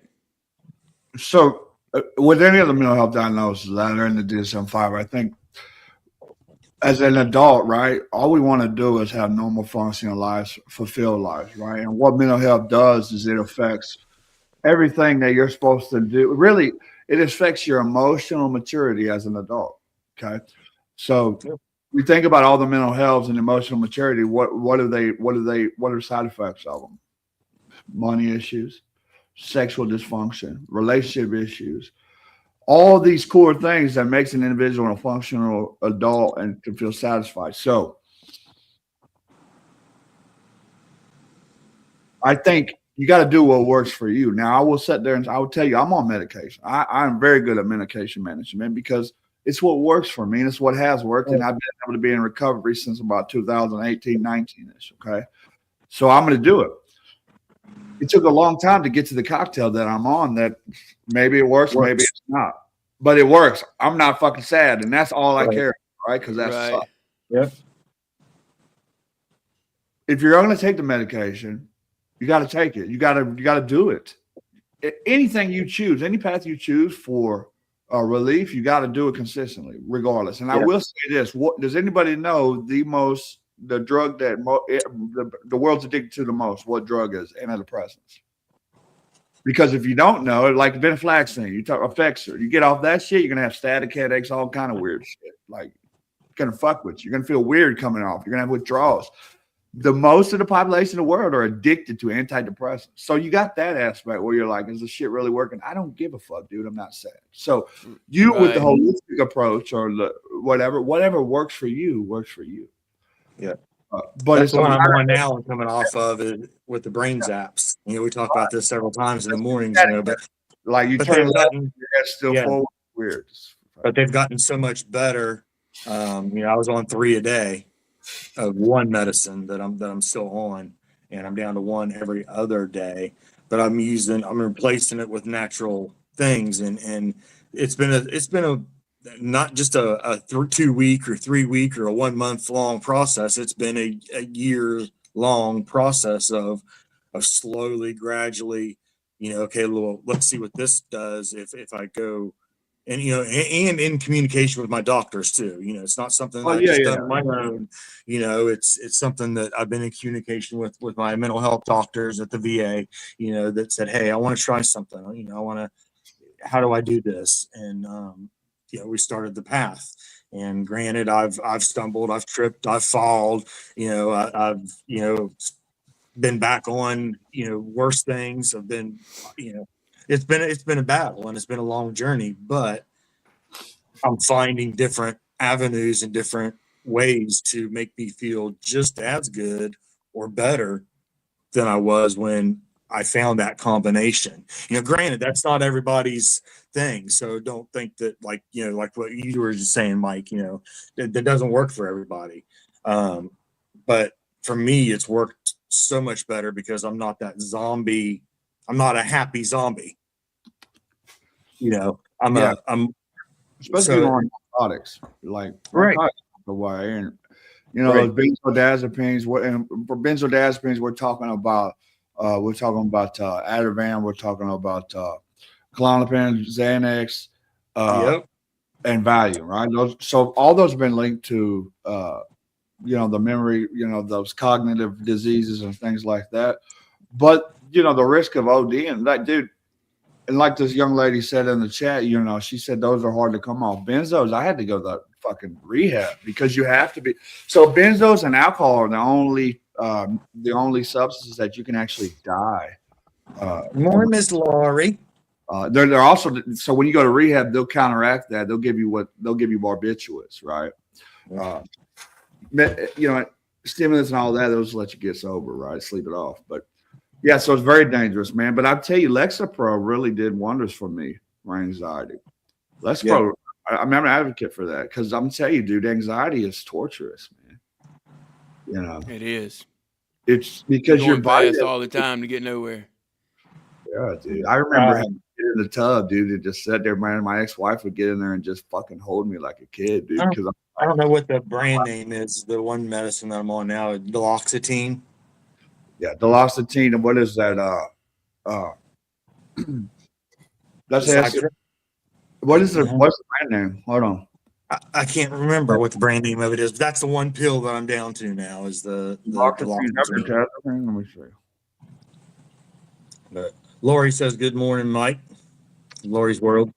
Cymbalta, yeah. So that, hey, good morning, Miss Lori. I like Miss Lori, though. Yeah. Cymbalta, yeah, that's the one that I'm on. That's the only one that I'm on now. Yeah, it's just, I mean, got to work for you, man. But I was on at one point. I was on, I think it was 13 different antidepressants at the same time. And that's excessive, That's man. insane. And Yeah. that was that. The VA just says, okay, well, let's add this one, add this one, add this one. Oh, we'll add this one. And it got to the point where all I did was sit in my wheelchair and slobber on my keyboard, and eat and drink. And I was 375 pounds in a wheelchair and wasn't moving. Yeah, You know? that's boy, that man out of prison will put some weight on you, bro. I was 180 pounds. Yeah. I started saying, And my wife one day was like, something's got to change. And so she started going through my medications and was like, okay, let's talk. Let's go into the doctor and see what's going on here, because you can't live like this, Right. And the obesity is ridiculous. Getting Yeah. fat as fuck, dude. Like I was and so thirsty. All the medications had me so thirsty. I was drinking 5 gallons of water a day minimum. what about Yeah. y'all got sleep apnea? That's another contributing factor. Sleep. And diabetic. I was medically medicinally triggered or whatever. I can't remember what the exact word. But the medicine was making me diabetic. When I come off the medicine, the diabetic, Yeah, there's parallel. my everything went back to normal when I come off all that medicine. Liver enzymes, cholesterol, my A1Cs, all that So shit the fuck with your pancreas. went to normal. Yeah, it was like, that's weird. I'm healthy now when I stopped the medicine. Like, what's up with that? Right. Y'all heard of Ibogaine, right? Yeah. Y'all know what that does, right? So we were talking about that snow resort. Think of it a snowstorm coming through and just covering up all those fucking grooves. That's what Ibogaine does. Basically starts you fresh. I looked into it. It's 10,000 in Mexico. I heard they started in Texas. They're doing some trials. Yeah, they're saying it like completely like. Well, does like I away said, with- think about your neural pathways and think about a snowstorm, a heavy snowstorm coming and filling all of them in. That's what Ibogaine does. Okay. Yeah. It's pretty gnarly. It's That's from the intense, dude. it's from the Ibu tree. They've been Got a using, I've got a peeker down here. all them jokes have been used 10,000 years. Yeah. I seen something out of the corner of my eye. I was like, oh. Yeah, they're trying to get it to where the VA will actually prescribe it, right? They got they said in Texas, one of my buddies, I went to source operator course with him. He's a battalion commander down in Fort Huachuca, and he was telling me about it. He said in Texas, I think, they're doing it, man. Let me tell you, that Thomas Bruno, man, is one of the coolest fucking officers ever, bro. Like, Yeah. yeah, I went to back in the day. I don't know if they still do it, but if you were level 2, if you went to the source operator course, you could instead of telling like informants, like, I don't know that information, but if I did, I could probably do something. You can't task them. Yeah. But eventually, once you get enough info on the guy, you'd be like, look, dude, I'm intelligence, bro, and I'm going to pay you to go fucking take this recording device and go in there. All right, big dog? Good job. Right? So, but you got to go to level 2 train. You got to go to a school for that. And we went to that school. It's officer and enlisted together. You go. It's all fucking branches. You have Navy guys and head guys for the Marines. But yeah, he was in there with me, man. Yeah, I got you. TNT. Goofy ass Mike was a fucking goddamn spy. They don't even know that, bro. Yeah. I got my fucking, when they hit me with that P3 profile for psych, them bitches yanked my motherfucking clearances, dude. Take this. Shit, I didn't want to do that shit anymore. When you do something cool like that, everybody got their hand in the cookie jar. They're like, hey, I was just stopping by. Hey, what are you doing over there? Like, get the fuck out of here, bro. Like, I'm close, TNT. Close. I took Brad on a walkthrough this morning behind what'd you do, the bro? scene, and I'm close. We're close. Still a whole lot of work to do, but we're here. So and we're able to function. So that was the biggest step, is getting to where we could function in the new place, and then start, piece by piece, putting stuff where it's gonna fit and belong. What'd you do, Brad? What'd you do in the military? I was an Army medic. Yeah, I was Doc. What's that? 68 whiskey? 68 whiskey, yep. Yeah, my cousin's a medic. He spent his whole career on a sport surgical team. Oh yeah, I did. Well, I did convoy security in Iraq and Afghanistan. Basically the same mission in both Where at in Iraq? countries. All over. We was based in Al Assad for the first half, and then we moved to Joint Base Blood for the second half. Okay, you know We what stayed Falcon? on the road. Where? Falcon. Falcon. So when you got Sounds familiar. when you got you know what the airport is. Yeah. That big road going to the airport. That's route. That's route. One. No, Or Tampa. no, the route going. You got Vernon. So, anyways, it goes like this. You got checkpoint 543 was right there, but it made like this, and this was Southwest Rashid, the airport right here. I was always in Southwest Rashid. Okay. Like Got right, Irish. That was There you Irish. go. Yeah. Yeah, you're right. I was there 2 fucking tours. I was there 05, 06, and 07, 09. I was there when we were running up in fucking what's that place? Fuck, that place that got crazy. They let us take tanks in there in the mid to the Yeah, you was there about the same time James was right there in the chat. day. Route Irish, and then what was Irish, and then Gecko I Mike. haven't seen any sand. So I was at Sling and James. I was at Camp Falcon. So originally, when I came to in 2000, what was it? 2004, right? What was the 03? Sorry, because I went to Kuwait in 02. So we were sitting in Kuwait listening to 50 Cent's new album, The Massacre, and we didn't even know we were going to war. And then we moved because all these new units started coming in, like 101st and shit started coming. So they kicked us off the fucking bases. I was at Pennsylvania, and we're living in the desert. We called it Alpha Alpha. We were just jumping. We thought we were training. Then they fucking had back in the day, they had an old sand table. We didn't have all the technology. We had pluggers. We didn't have fucking GPSs and shit. We had pluggers, a big box with a fucking antenna. And the command built a fucking real sand table kit, dude, with fucking, and was like, yeah, we're going in the morning, dude. So the bombing campaign is going to start tonight. I remember sleeping, dude, and when the bombing campaign looked up, it was a 998, a 2-seater Humvee. I looked up, I was sleeping at the tailgate, my boys pissing off the corner. It was like the greatest fireworks show you ever seen. So then we invaded Iraq. I made it we was at the Olympic Stadium, right? And what's funny is the Olympic Stadium had cages and like fucking shit for animals, tigers and shit. So when they started mass looting, we would throw the bitches in the fucking boy, it was a different time. Yeah, I was about to say. Yeah, there was a lot of shit like we could do whatever we wanted. Okay, like we would roll. I could go to the market with 3 battle buddies, Right? and we'd roll to the market and we'd get our cigarettes. And like I was telling them earlier, them kids with them little 2-year-olds would be selling pornos, and they would stand on the side of the road and go "fiki fiki fiki fiki," making a humping motion. And we'd be on guard duty. Our platoon sergeants and shit would be like, "Give me a bottle while you out there." Fucking, you get a bottle. It wasn't no bases. I was at the Olympic Stadium, or there's the teardrops, the blue fucking. I was there, but again, we didn't have armor. There was no. When we were leaving, my medical platoon, Be right back. It was like the first IED in Iraq, and because the Iraqis weren't fucking fighting us, it's the foreign insurgents that came in from fucking Iran and shit. They were like, "Fuck these Americans." The Iraqis, they didn't give a fuck. They were happy. Right. They were happy as fuck. It wasn't until the motherfuckers. Terrorist people started sending their fighters in to stir shit up. So, yeah, I was at Falcon, and then I was at Falcon twice, and then I was in, and then of course the invasion I was just speaking on. And then I went to Afghanistan, 2010 to 2011. I was at Nangarhar. I was in Nangarhar at a place called Connolly, and then I moved north to F.O.B. Joyce.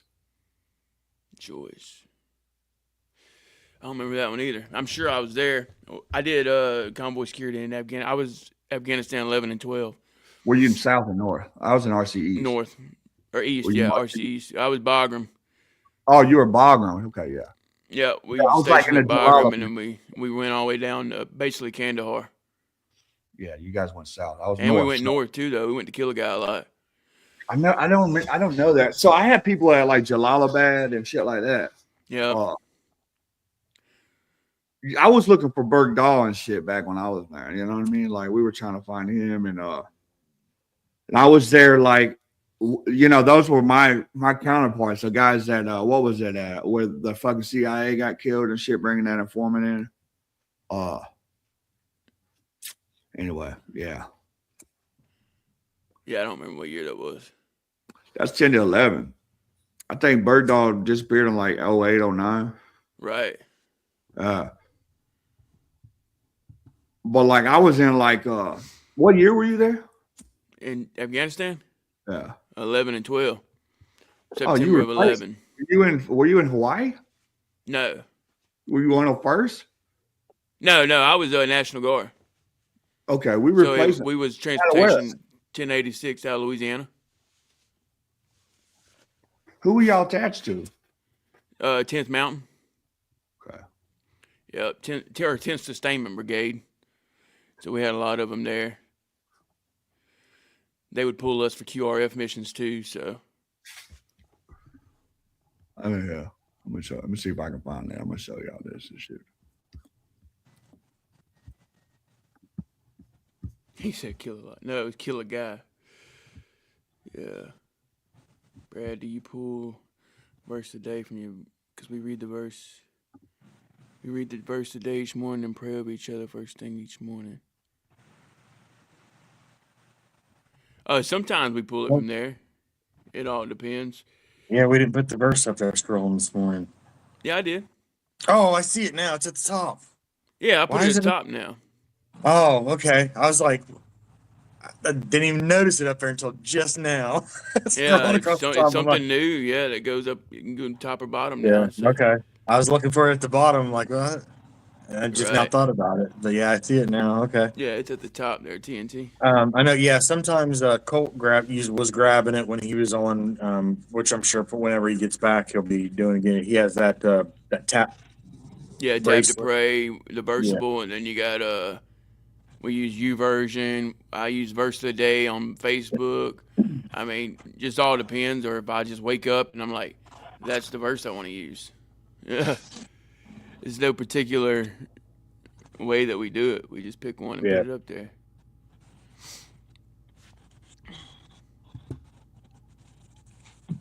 Yeah. See, I was in before most of y'all was in. What was your function?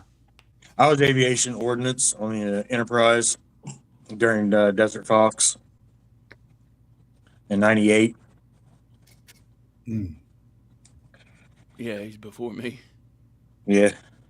Some of y'all weren't thought of yet. Yeah, I was in from 07 to 19. Give me a better idea. Yeah, I was from '97 to '01. I'm trying to figure out how do you find the damn video? I'm gonna show y'all the video. What the flip? Where is that shit at? Oh, we never even played your music. I forgot about that, brother. Oh yeah, I We'll did definitely too. play at PTSD before we roll out. We got sidetracked. While you find it, I'll be right back, guys. All right.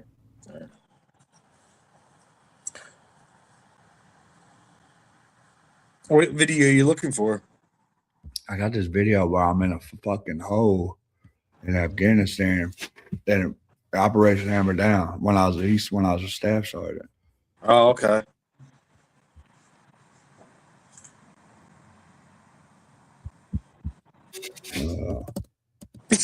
Mark.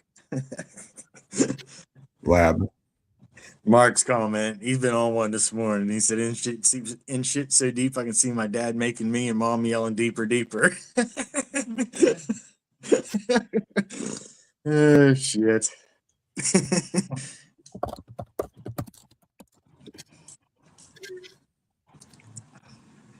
All right, shit, Fabulous Select album, open a video for it. I had to go and look at that up, bro. I don't know if I did or not, TNT. I'll look it up though when we get off here. I'll look it up and give it a listen.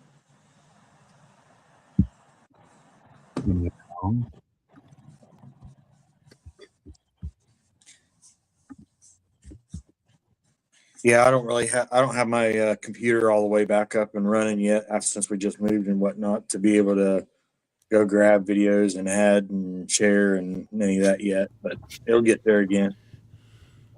Mm-hmm. I don't know where the hell mine. It's all good. Okay. What happened? I don't know where the hell you find damn videos on your freaking Facebook. On your actual profile? Yeah. Should say photos and reels. So where do I find the damn videos I've uploaded?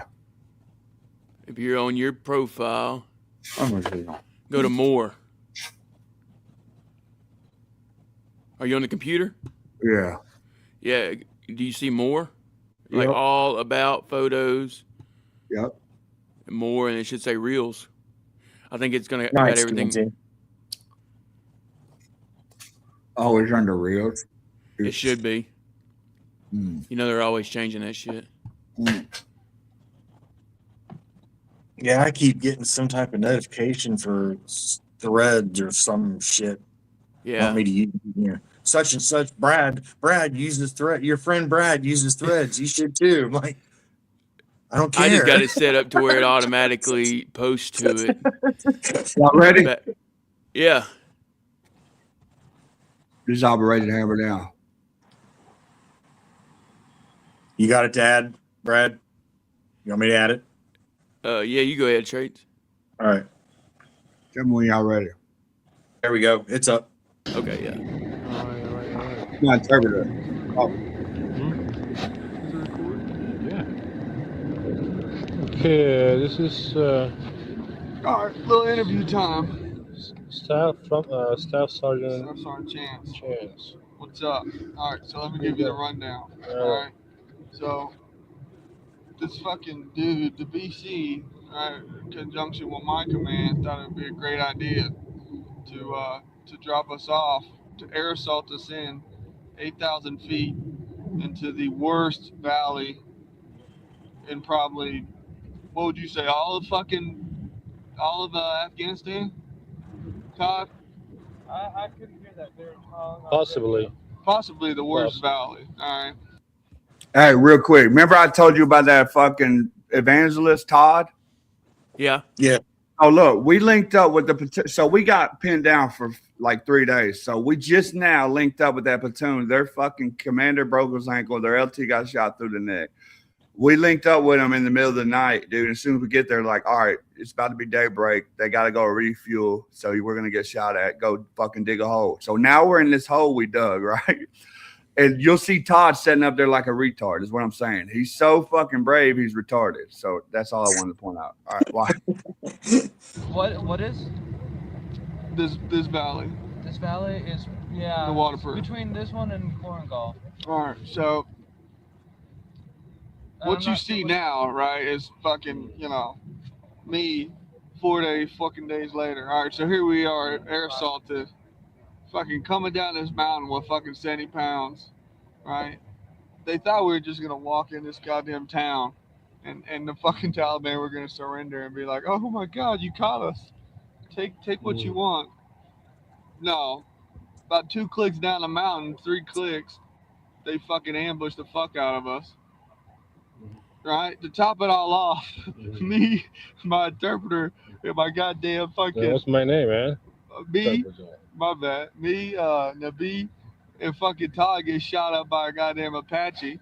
All right? Friendly fire. Kelly gets shot up by an Apache. All right? So now we have to worry about these motherfuckers shooting at us and our own goddamn helicopters. All right? So we stay in that position for a couple days, right? And then they have the great idea for us to fucking take 40 dudes in the middle of the fucking night and walk through the fucking Waterford. Walk through it. The worst So that's terrain. what it is. Past fixed fighting positions. Past fixed fighting positions. So take a look at this bunker right here. It's a real deal. All right.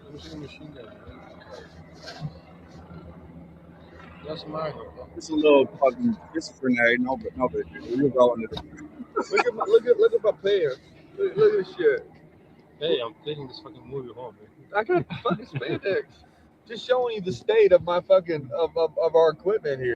All right, guys. So Afghanistan is brutal terrain, right? So imagine a platoon out there. We're out there, dude. We fell down so many times down this mountain. It tore the ass out of our fucking pants, right? Right. So we're all sitting out there in the prone for days. Our ass cheeks got sunburnt so fucking bad, bruh. I bet, dude. But I'm a veteran, so I wore spandex and shit, right? I'm the only one with ass cheeks that weren't exposed. But anyway, matter of fact, I was looking over this cliff and the fucking PO was standing right there and his fucking schlong dong was right. I didn't even notice because I'm fucking getting shot at. So we're like, and he's like, "Are you looking at my dick, bro?" I'm like, "Oh God, fuck, dude." But anyway, this is here. Look at that shit. Fucking Oh, yeah. That's a new uniform. yeah, look at this thing, man. Unshowered. Motherfucker living in this goddamn fucking shit that me and fucking my man had to dig after like a damn 5-6K fucking road march up through the mountains into fucking caves and shit. From a Are you high done? position to a low position. Anyway, this is the way it is. This is what paralead clearing operation looks like. What? What is the bottom line? Bottom line up front, this is some bullshit. All right. More work. Okay, Sergeant, Mr. Todd. There's Mr. Any Brave. comments? Look at his dumb ass. I have never seen a battalion commander work so effectively with the Taliban to try to get his own troops positioned for effective annihilation. Fucking Ted Koppel. But Are you related to couple? no, I'm not related to him.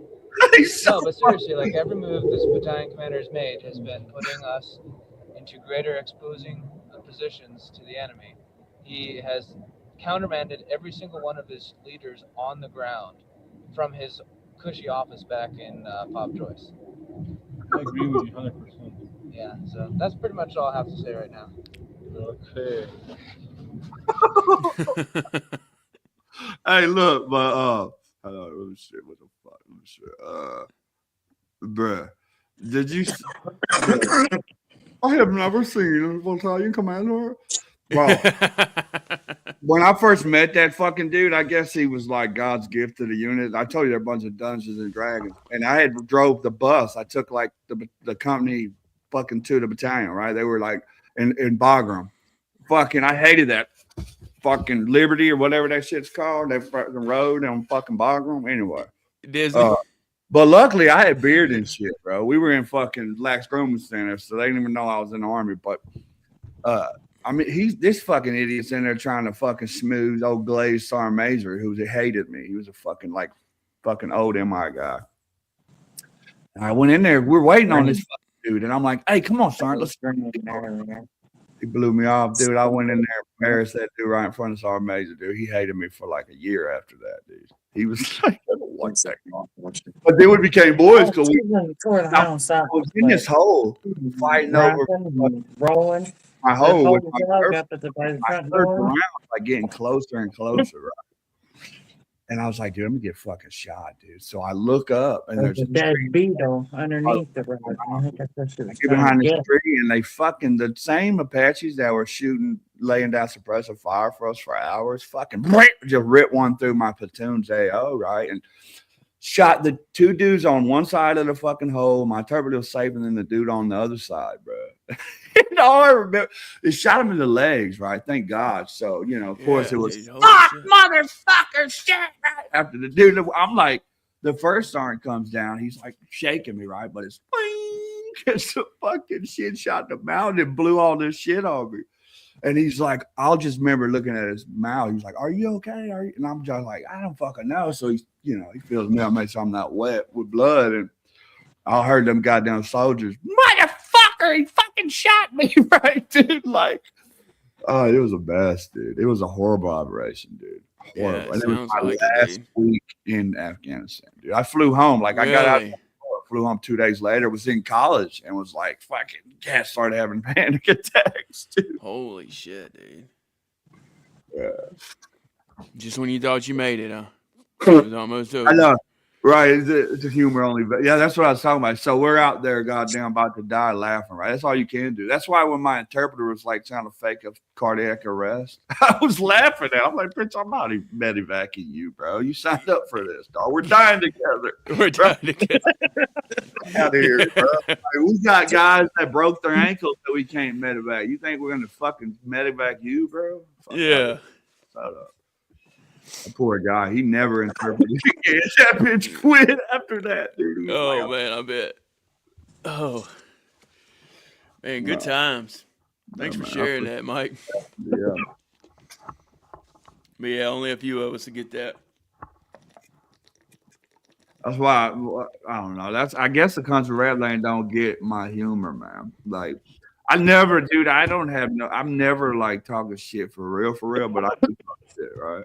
Yeah. So now this is the army, dude. Like I love it. I'm talking shit, right? And you can talk as much shit as you want, just don't put your hands on me, you know? That's it. Because we're so competitive in the army, right? Like, dude, I'm still like that, dude. Yeah. Yeah, I don't think that ever leaves us. Like I'll cut your Achilles playing chess, bro. Like fuck with me. Like yeah. I think that's people hear every that, branch. they think violence. I don't know if it's at every branch, but I think there's a certain type of competitiveness in every branch. I believe, I think to certain extremes, but Yeah. I don't know about the Coast Guard and Air Force, so I don't know if they have that competitiveness. Coast Guard, that's the game right there. Because all you are essentially is a customs guy, right? Yeah. So you get to transition. I actually went to that school back in the day. They used to let us seal our containers, and I was an Italian customs inspector, dude. That's when I found out. That was back when Don't Ask, Don't Tell. I found out one of my soldiers was gay, right? Because he solicited another, like a tanker. I sent him out to support the tankers, and I guess one of them little privates became his friend. And one late night, Oh shit! and I'm inspecting these containers, and I hear a bunch of tankers laughing. They're like, "Chance, that's chance." They call me over there, a bunch of NCOs. I'm like, "What's up?" They're like, tell them they got this little private, and they forced him to tell me what happened. And I was like, what the fuck? I never told officer I knew that. His name was Fisher from Miami, black dude from Miami. Right. What he told that private, I will never repeat, dude. I was like, oh, what the fuck? So very graphic things. Made him an offer that I don't know if he took it or didn't. We'll never know. But it was. Dude, now before Trump, dude, they were letting like flamers just fucking, dude. I've seen this one guy on TikTok, and dude was basically a damn man woman. I didn't know, and he was in there just going crazy, just extremely flamboyant. Which is they were letting like the men. Was it Air Force or one of the generals or something in the Air Force or something? It was a man or something that grew hair or wore a wig and a dress or some shit that was a commander or something in the Air Force. I was like, they put him out, I think. But then you got that fucking dude that leaked the information. But dude, my first battalion commander he got relieved, dude. So I got assigned to 370 infantry, which was mechanized, right? So they were 11 mics. They're all 11 mics. Mechanized infantry. And my battalion commander, what was his fucking name? I can find out. Anyway, so a soldier came. So this dude used to take his Bradley. He was courting this captain in another unit. And I guess, so he got one warning. He went and took his Bradley out in the desert where in Kuwait and had a candlelit dinner for this fucking girl. And like wouldn't let her leave, right? So they scolded him. Then his driver came forward and was like, hey, he grabbed my fucking genitals, right? So 15-6 came down, like 11 fucking people fucking said the dude was fucking molesting them. So I had just so happened I had a head injury, dude. So I'm at 87 cash in the desert, which is another story, dude. They took my damn boot. I woke up with one little boot, one big boot, right? Like, oh man, we didn't have supplies back then, right? So, but I see his name on the log. they said, "Oh, we're going to take you out. Well, we're going to say you had a nervous breakdown, right?" But he gets to the cash and he's like one of the hot rankingest guys. So he's like, "Oh, the fucking colonel." He signs out. He's back in the AO. They're like, "Hey, the colonel's out there." So then they escort him out of the theater. I had a lot of weird shit happen, dude. Yeah. Like weird shit happened in fucking movie. Like my fucking ops sergeant was a guy named Master Donahue, who's like back when you used to go to PLDC, what they called it. There was a video, like a fucking Hua video they would show you, and Master Donahue taught like fucking Macho Man. Hey, brother. He was a big guy. He was on that video. But that private told Donahue, "Hey, Master, the dude touched my penis." And he was like, What the fuck? He was big face. Part of the investigation. It was wild. Bro. Wow. Dude. First tour, dude. It was wild. Man. And we knew, dude, because we were squared away, and then Germany came. That tank division came, and bro, they were out there like, "It's the first fucking partying." They had ACs. We're like, "What the fuck? We were here for 6 months dying, bro, and y'all bringing in ACs."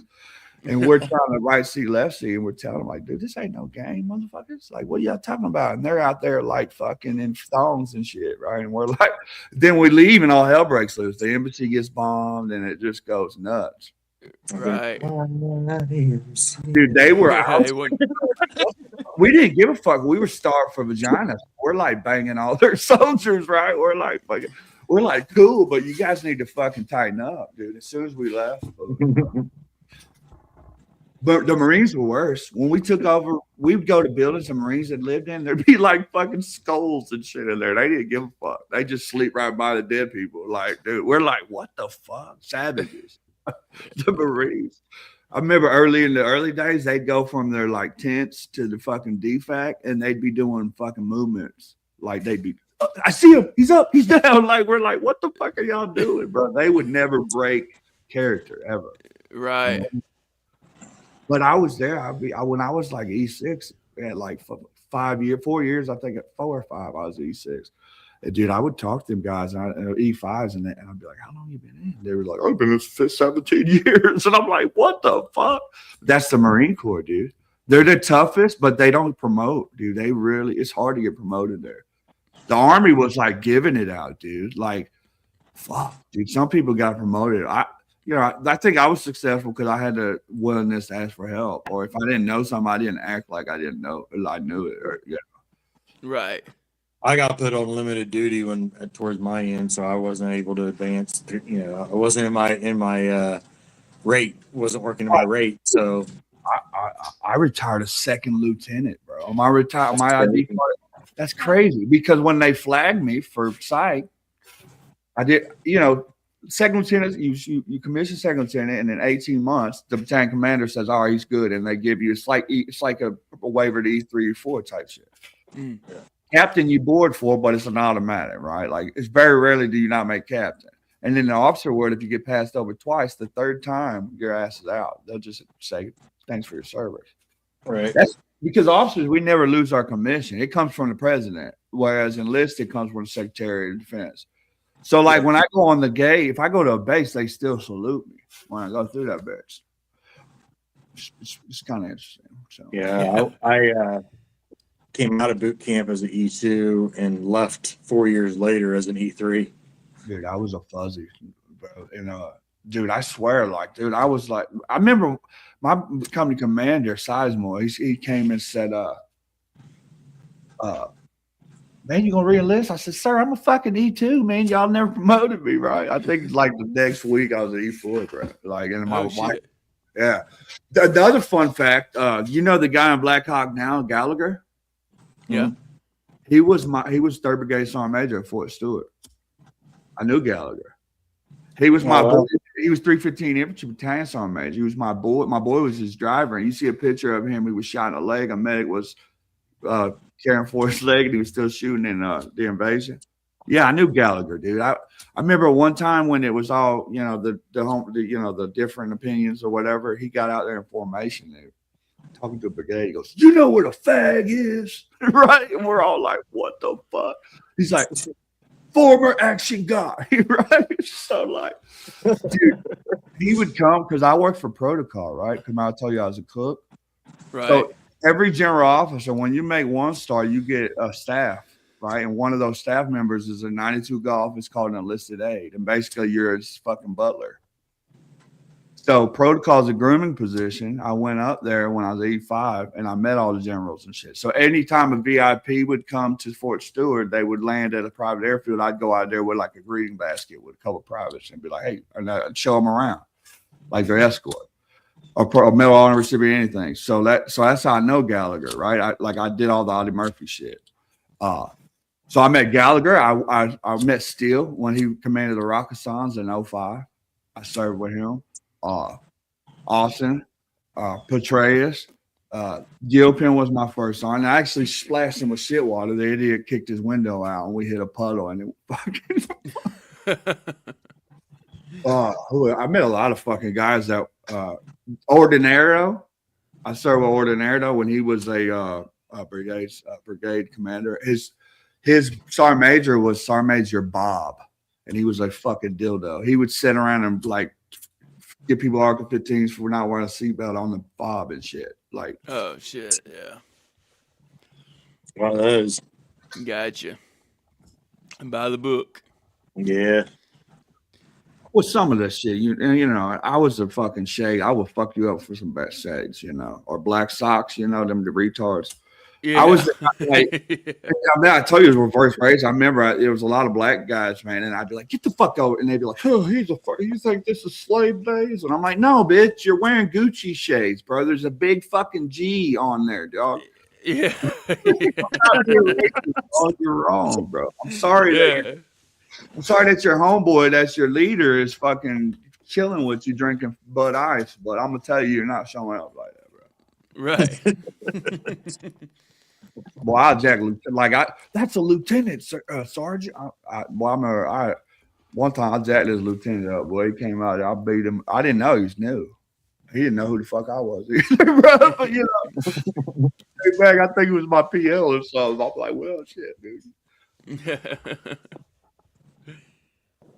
No, I bet you had his respect. They all love me, dude. You could count on me, man. If you was my lieutenant, or you wouldn't have to do nothing, bro. That was my life, dude. Like, I didn't do drugs or none of that shit, dude. I would work 90 hours a week, man. That's the problem with leaders and even parents that have kids with issues, man. It really just takes time. So if I give a person corrective training, I would be there. A lot of people would be like, "You'll be here," and they'd like pawn you off on another person or staff dude or something. No, I'd be there. I'd make you pull all your shit out of your room and fucking buff your floors and then pull it all back in. Like, fuck with me, dude. Like, because that's what sucks. When you get up into leadership positions, you got what's called an MTO. So the Army allots you personnel just like they do equipment. Okay. So if they only assign you 10 people and you got 10 fucking dudes to accomplish your mission, which is what's your job as a leader, and they give you fucking 8 duds, guess what? It's not like a rifle. When your rifle don't work, you go switch that bitch out for another one.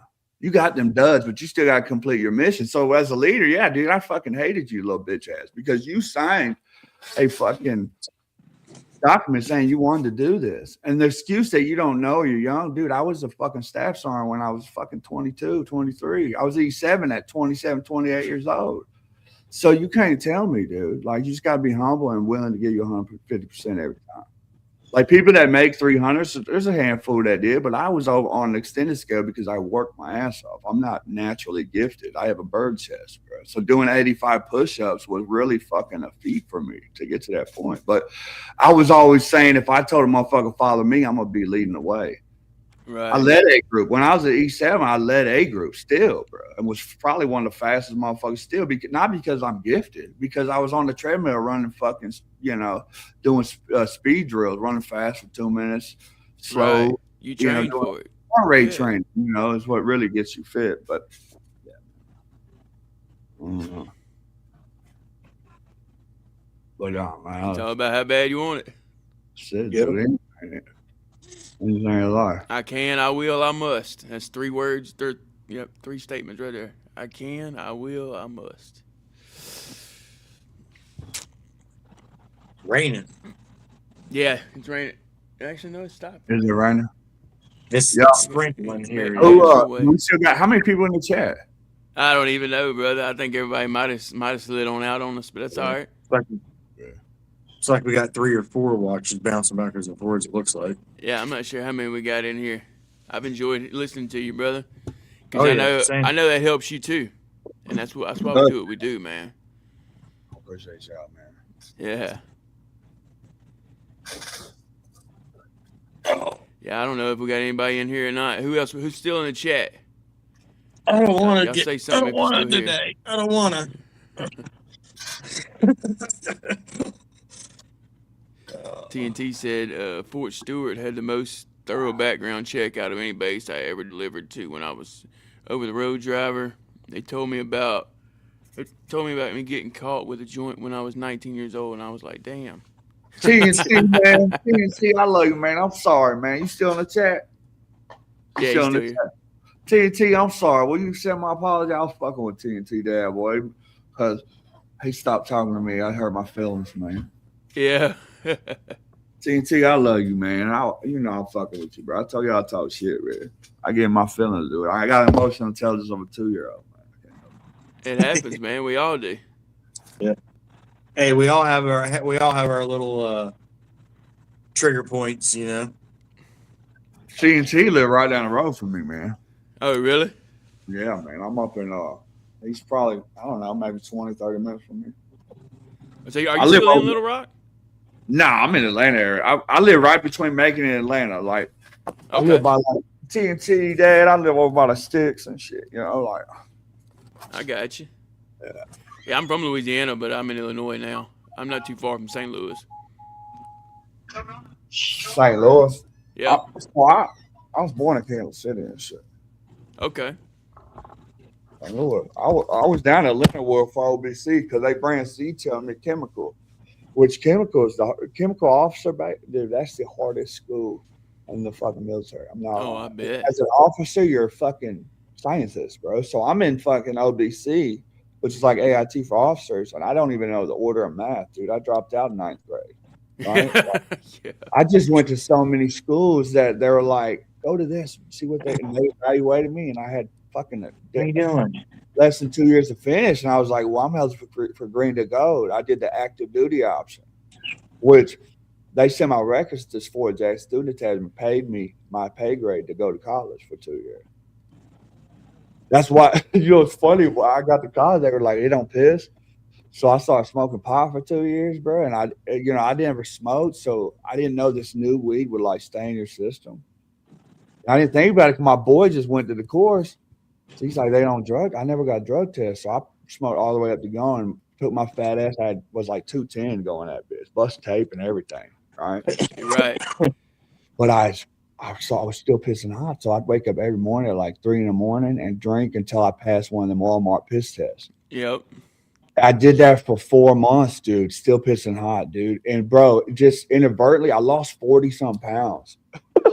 So like I had like the best improvement. Like I went from like a fucking, I don't know, what's a 287, like, or what is it, like the bare minimum, like a one fucking, what is it, like 185 or some shit, like, 80 in each event, whatever it is, and to like a over 300 there. So I was like the most improved fucking lieutenant. That's crazy, dude. Because of the weed, bro. Dude, that new skill will stay in your system for fucking ever, dude. Not like the brick shit I was smoking for the Army, dude. Right. Yeah, to stay in.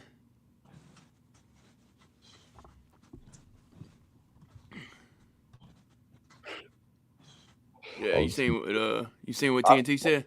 Yeah, that's my dude, man. I follow TNT. Yeah. TNT, listen, TNT, it took me a long time to get off that alcohol, man. I just stopped that alcohol.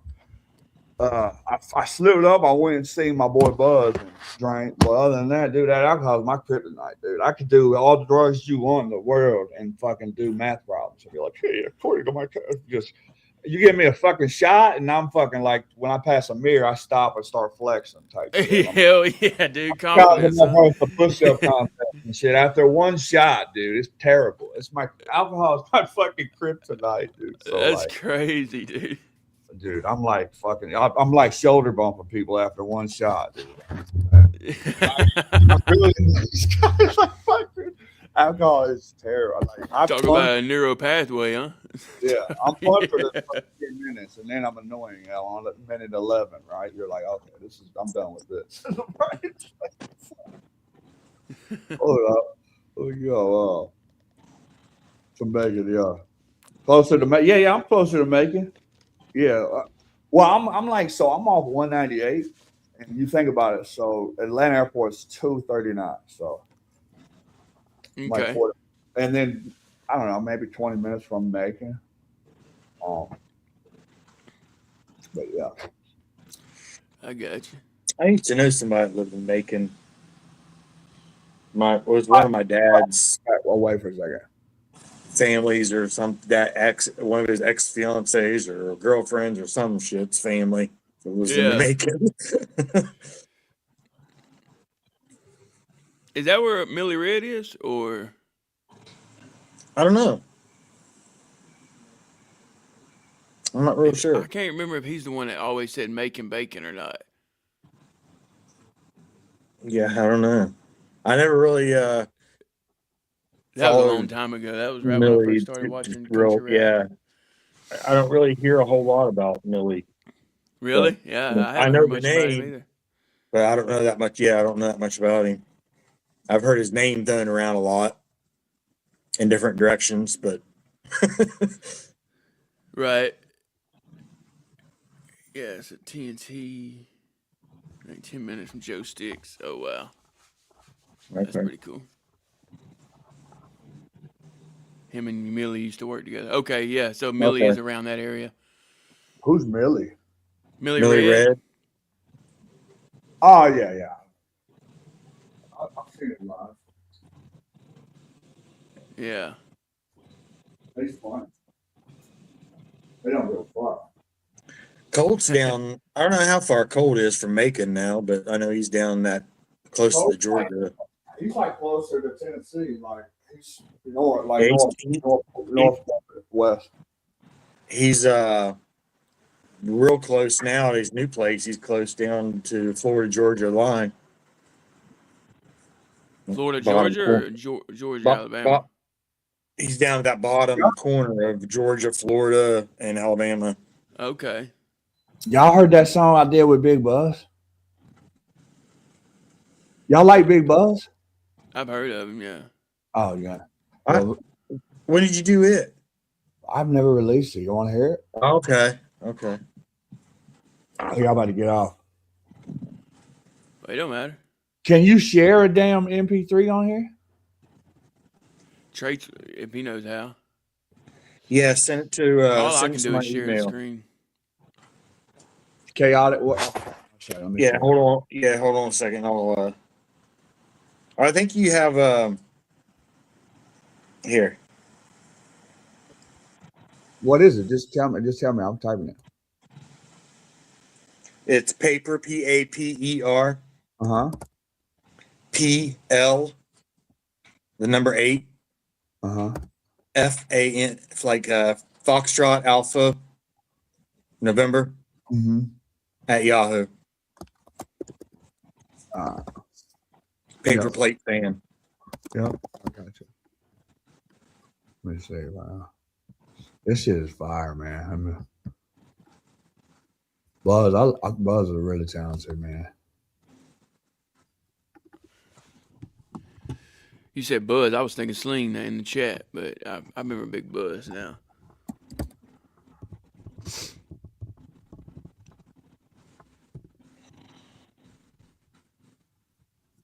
Let me see. Another one. Is it good better? Nah, that's Okay. I was gonna say I know you just sent me that one the other day. Yeah, don't worry about that one. All right. It's taking this there.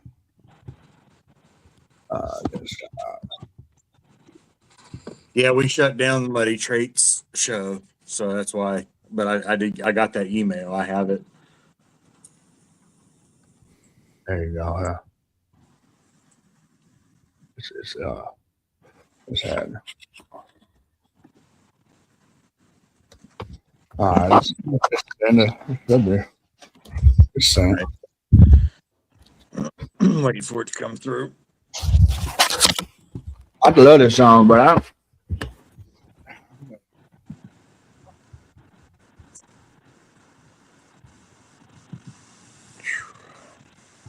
I'll be right back.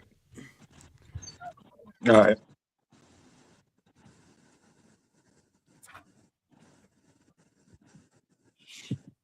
I ain't got it yet. There it is. All right. Oh, did you on your web on your YouTube TNT?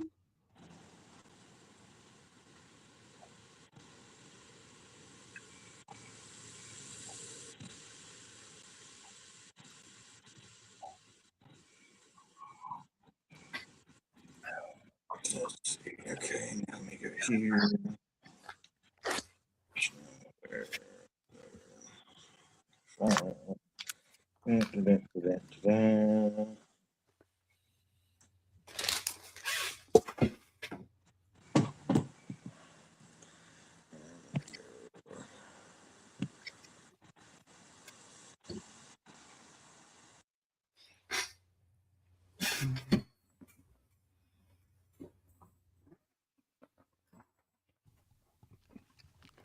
Y'all good? Mm-hmm. Man, the more I think about it, we should do like a just to give like different, I don't know, like a different feel, different flow of things. We should do like a smoke sesh show.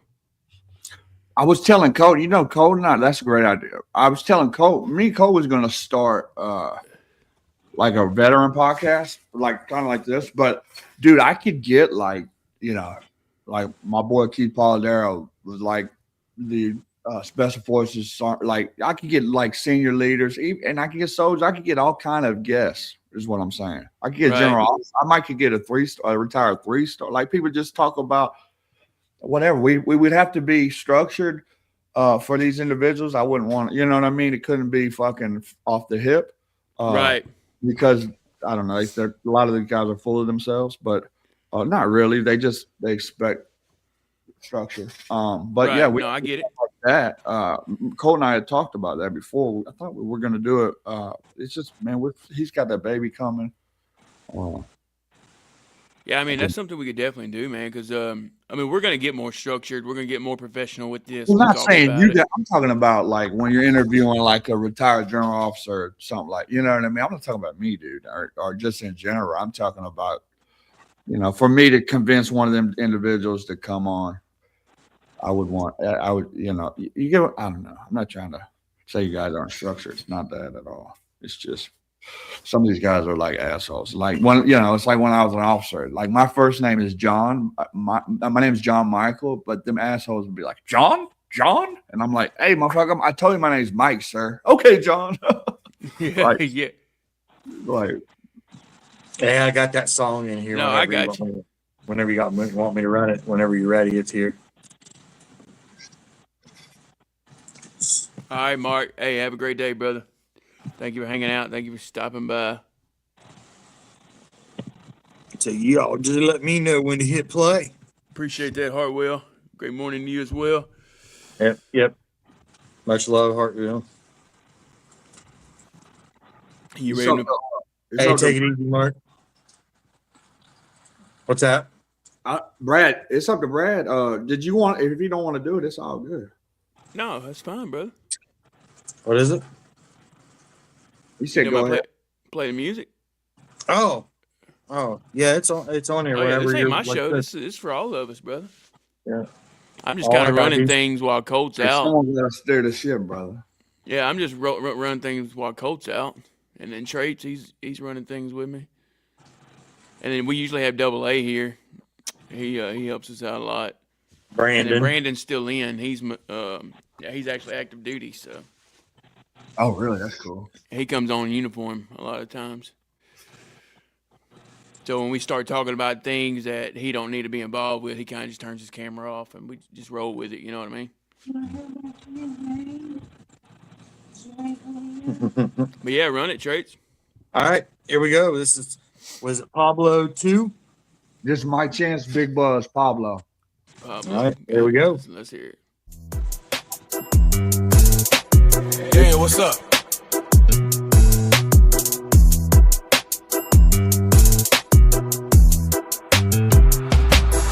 Talking shit, don't got no ammo with you. Don't make me come and get you. I was in the kitchen making a sandwich, doing dishes. What the fuck is? Come up in the country lane, address me as mister. Y'all make me sick, grab a tissue.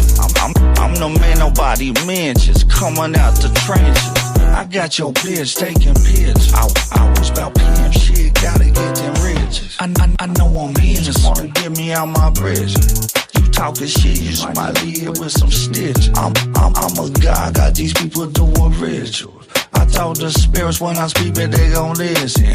Can't be with bitches that be throwing all that living. Go read the Bible, they tell you to be submissive. Why come the family ain't the mission? I'm talking pimp shit, coming up on living. Y'all talking shrimp shit, y'all ain't talking big shit. Y'all ain't about your business. We got them Glockies with them switches. I can end it with the quickness. Take out bitches with. Need to check on your equipment. You is not equipped yet. You only get a second. Make sure it's some good shit. Candy whipping wood shit. I be in the hood, bitch. Flipping chickens, getting bitches is my mission.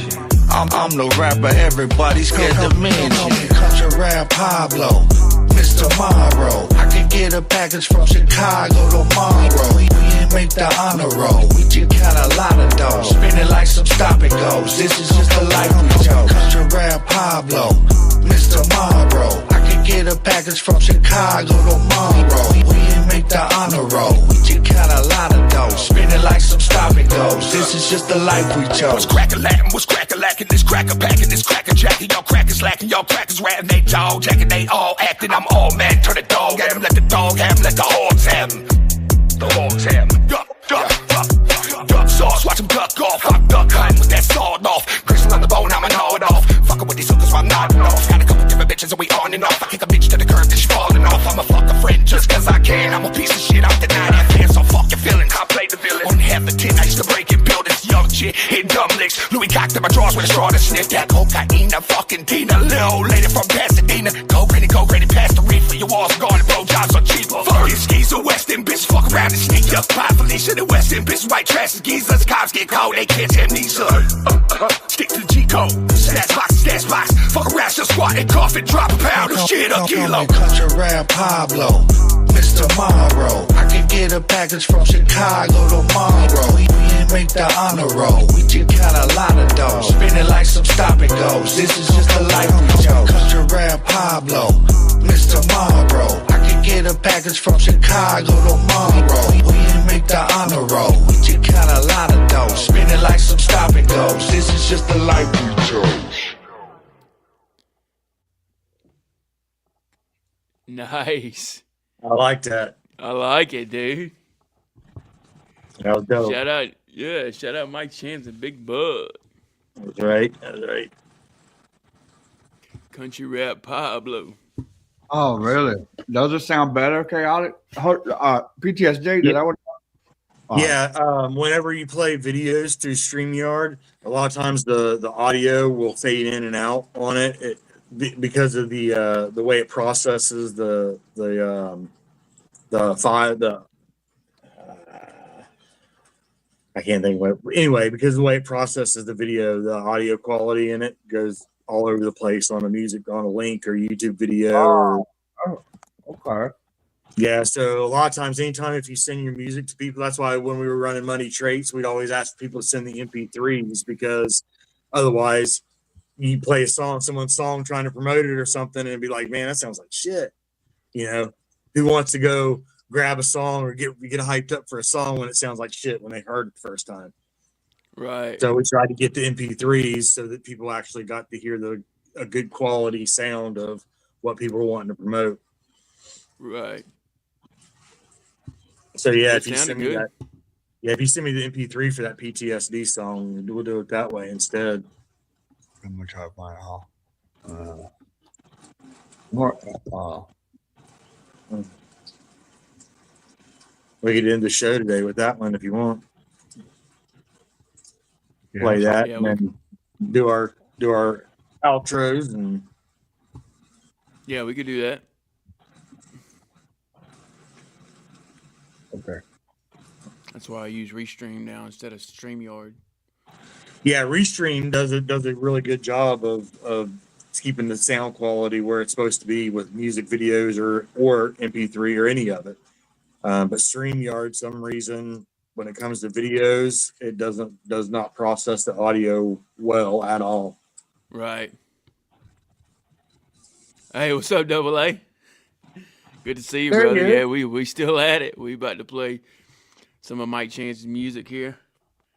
We just run. Yeah, You want go to back come on up? and watch the replay. Hey. Yeah. What was that? Y'all are me. Yeah. Oh, okay. I was like, what happened to my tablet? What's it doing? I had to grab that song here. It's coming. Let's see.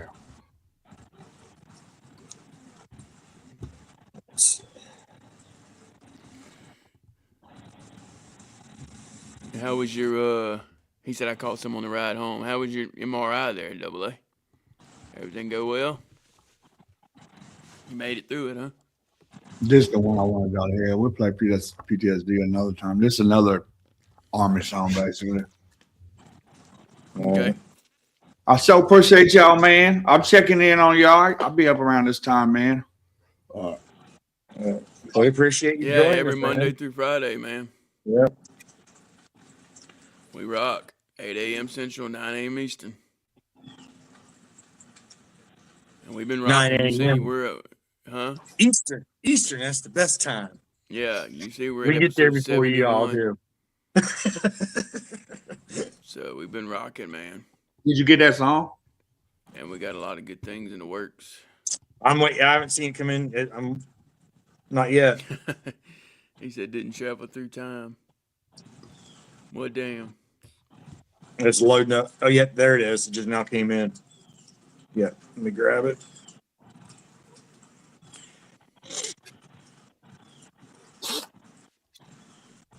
Yeah, man. Here.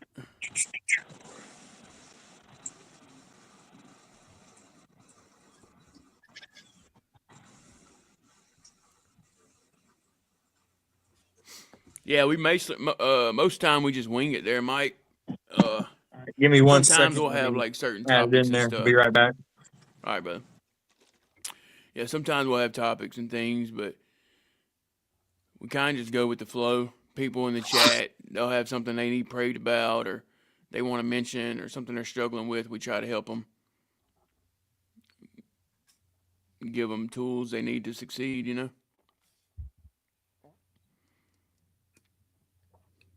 It's all positivity over here. That's good, man. Yeah, we turn off the trolls and just keep rocking.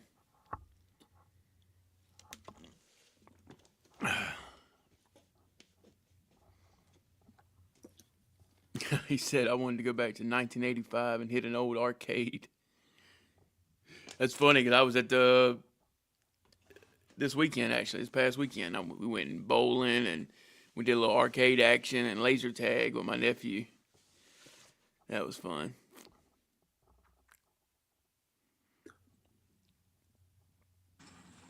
All right, we got it. Y'all ready? We're ready when you are, brother. All right, this is Pain. Pain. Mike Chance. Anybody on here feature with you, Mike?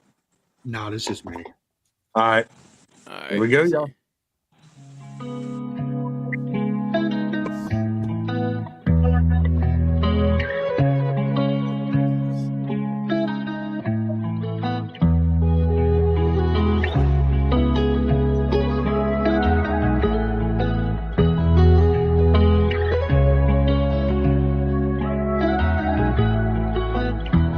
Demons call my name, I put my heart in the game. I don't rap for fame, I rap to stay sane. These spirits around me tell me to maintain. Got off the phone, he afflicted with the same things. We went to war and it just changed our brain. I get jumpy sometimes, I need a potent strain. Will I ever be the same when I was the main? Will I ever love again? Took my kids away. Will I ever take care of a bitch and never switch? Will I remain a civilian and never click? A rapper with a pistol, right through the hood to say I'm living. Throw it away if I didn't have these feelings. Ask God to take it from me, I don't think he listened. Would they miss me if I came up missing? I click sometimes and people say I'm tripping. Flashbacks like I'm on a mission. Flashbacks and missions, people say that I've been tripping. I ain't tripping, I just miss it. We were stuck in them trenches, held them hoes in our bridges. I ain't tripping, I just miss it. I know I'm wrong a lot of times, but are you settling? I just ain't feeling the love lately. Why would you think that I'm going crazy? You say you love me cause you got my heart. No, fuck off from the start, but there's still a sport. No, I'm never going far as long as my kids involved. I can't blame the alcohol, cause I got problems. I lost a lot of shit at the end of a bottle. Never holler, said fuck it. Live today and think about tomorrow when it comes. Or if it comes. Lost the right to see my kids at the hand of a judge. So I just sip wine and smoke all the time. Hope I don't get cancer, damage on my lungs. A rapper with a pistol, right through the hood to say I'm living. Throw it away if I didn't have these feelings. Ask God to take it from me, I don't think he listened. Would they miss me if I came up missing? I click sometimes and people say I'm tripping. Flashbacks like I'm on a mission. Flashbacks and missions, people say that I've been tripping. I ain't tripping, I just miss it. We were stuck in them trenches, held them hoes in our bridges. I ain't tripping, I just miss it. I know I'm wrong a lot of times, but are you settling?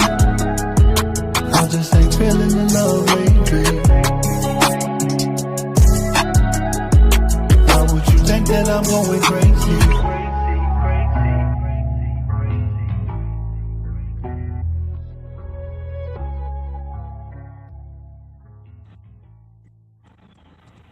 I like That's that. real. That's real, brother. Thank y'all. Yeah. We miss Yeah, that shit, that's don't we? seeing.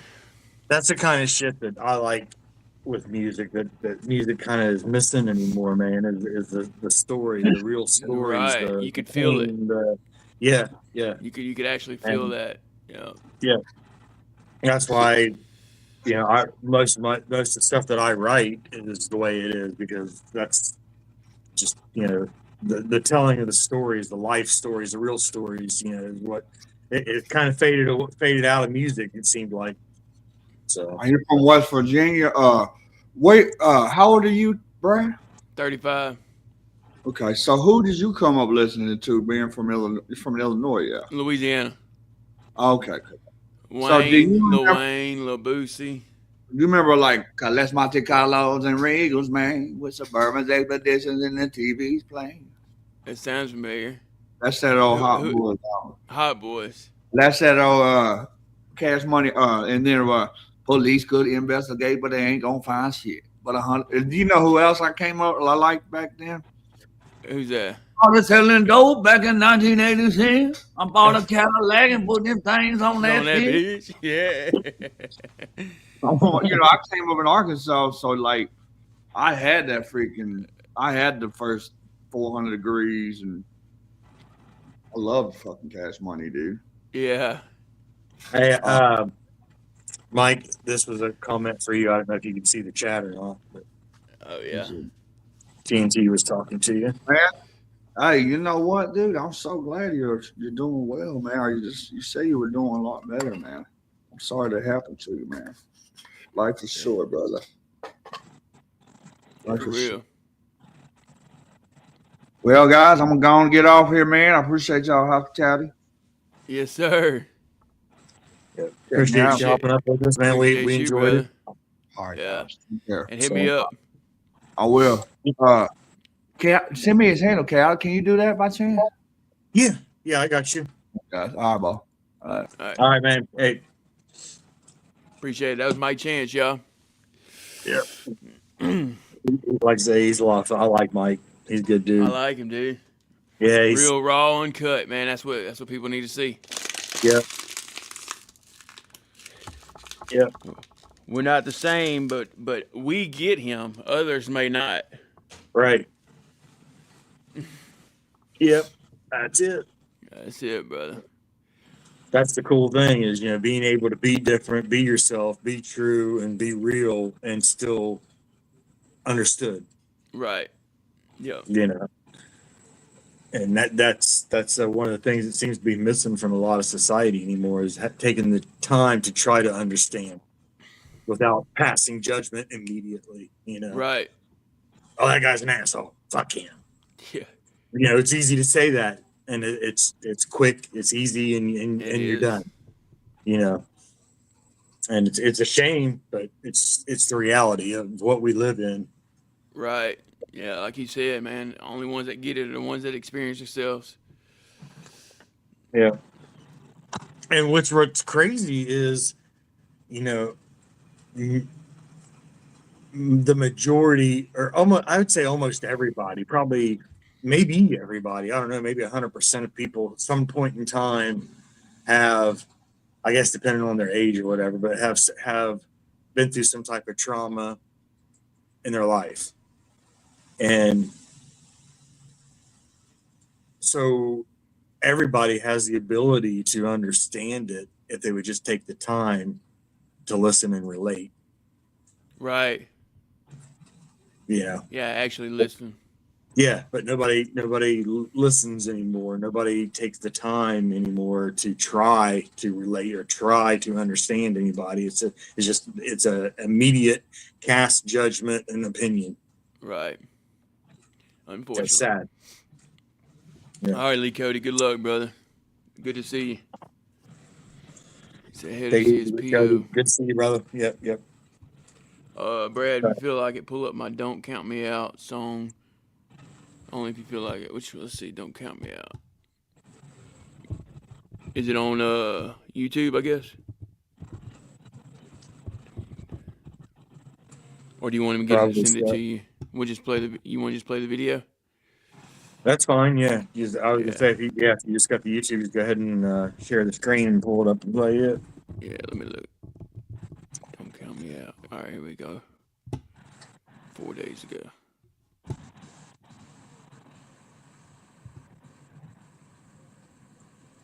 Oh, where'd it go? Yeah, it'd be cool to do a maybe an evening or late afternoon, early evening. Yeah, and like just one day a week.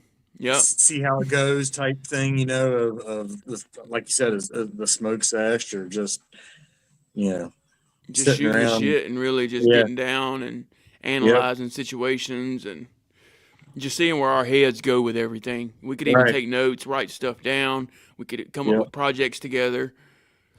Because I know the creativity in it. Yeah, brainstorming, music, just real kick back, laid back, shoot the shit, and hang out. And just see what it does. Yeah. Because people might like that. Because a lot of people feel judged for using marijuana because it's been a drug for so long. Yep. So if we can bring it out as a medicinal thing and let people see the reaction and what it does for us and how it helps us.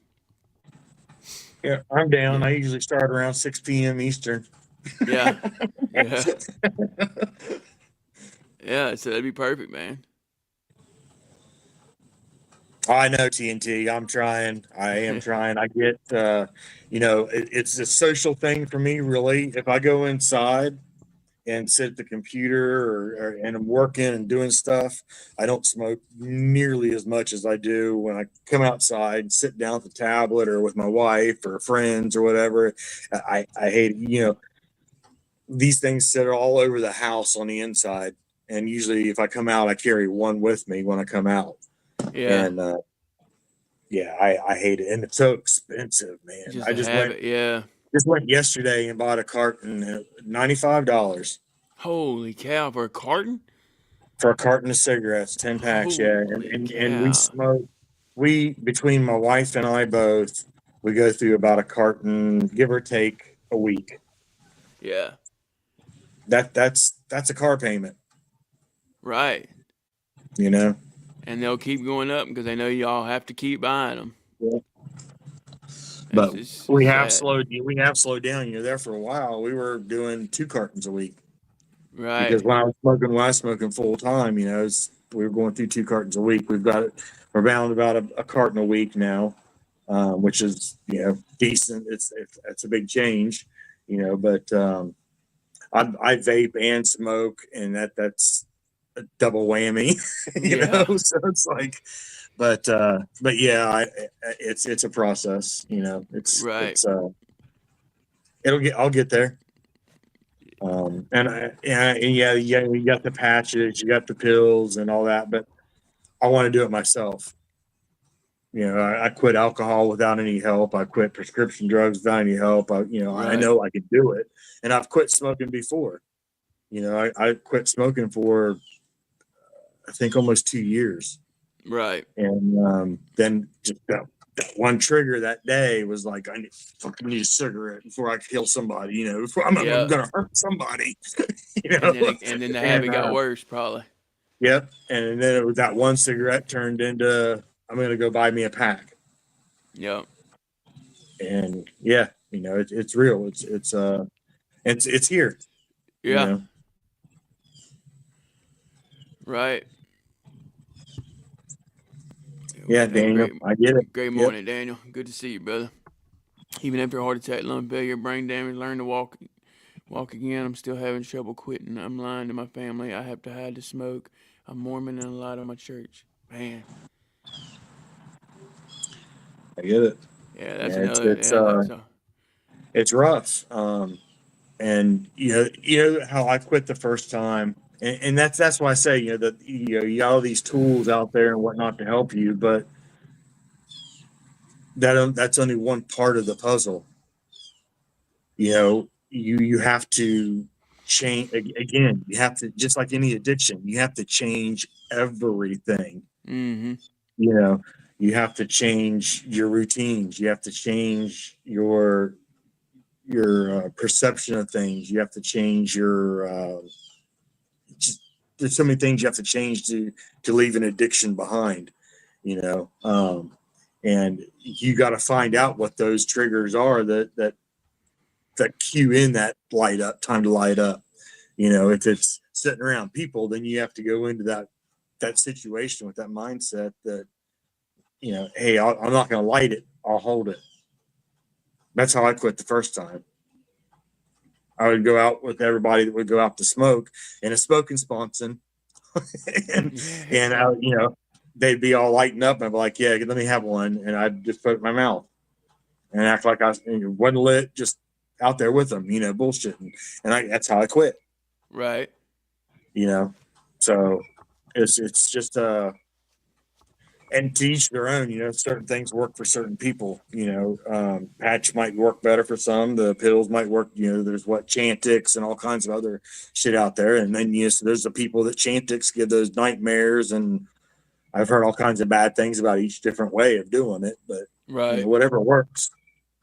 But the key is to find out, to pinpoint your triggers. So, yep.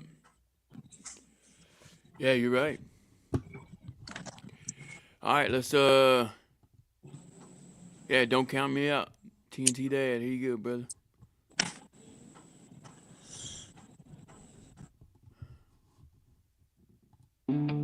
Yeah.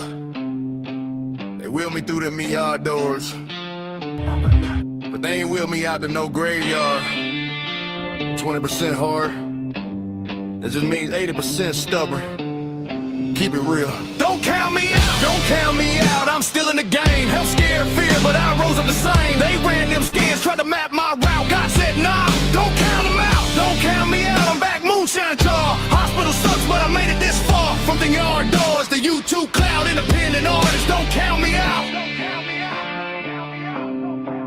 Yeah, they said my heart at 20%. Wife looking at me like, Lord, I know he ain't spent. Machines beep beep like a remix track.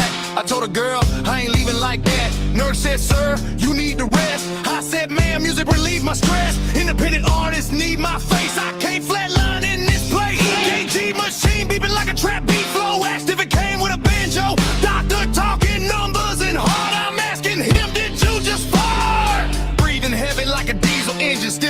making jokes from a fucked up position. Devil thought he had me down, but I winked at him and said, pussy ass count me out, don't count me out, don't do that math. I survived fear, I survived that path. A minute on hard floor, but I walk back out. Everyone's surprised, but God don't count me out. Don't count me out, I'm built too loud. Country rap faith and I stand too proud. From hospital bed to reaction route. Mic check 1, 2, don't count me out. Don't count me out, don't count me out, don't count me out. They strapped me in that flimsy gown. Backside breezy, walking round. I said if this opens 1 more inch, y'all gon' witness a southern glitch. Food tray slid in, mystery meat. I said, where's the gravy? Incomplete.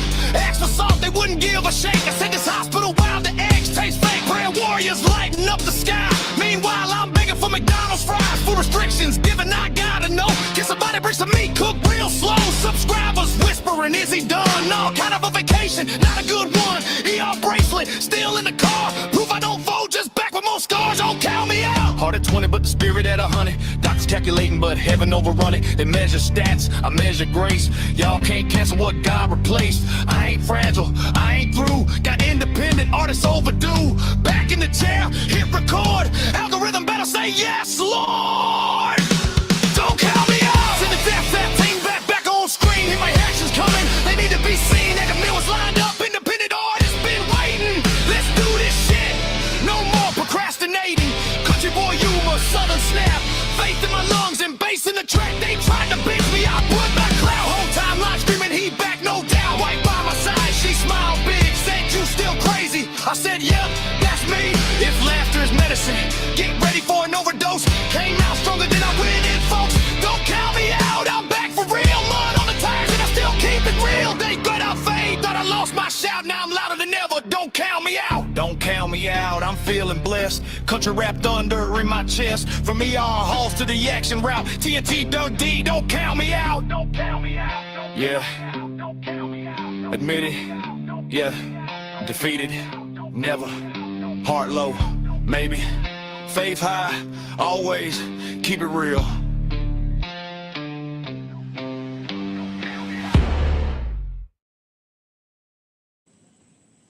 Hell yeah. I like that, TNT. Yeah, don't count me out. Love it, brother. Yeah, you just getting started, man. You on a journey. Yeah, I like He kept you here, brother. Yep. That's good stuff. Lee Cody, I understand, brother. Should I think one day this week, today, tomorrow, I don't know, one day this week we should play that one that he hasn't heard yet. Colt. Oh yeah, we should. Definitely. I agree, brother. It's a good one. I'll have to I can add it in anytime to the MP3 to the playlist and then take it back out. So Gotcha. whenever you want to do it, you just let me know and I'll add it in and we'll play it. Yeah, we'll run by here. Cause I mean, like what happened today, we had no idea that was gonna happen, but Right. I like the way it flowed. Yeah, same. Maybe we could or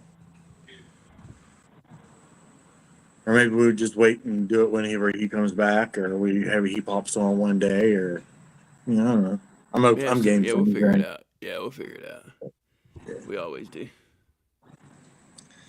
I like having music mixed in every once in a while. It even if I don't know, just one song every other day or something. Just I think music helps with mood, flow, atmosphere. Right. I feel like a song was singing to me like that. Yeah. Yep. Yeah. That's why music works for so many people, man, because they can relate to it. I got you, TNT. Yeah, we do that. Yeah. But yeah, let's go ahead and shut this thing down, Traits. Give me your motivation. I'll give them mine, and I'll pray for us. And All right.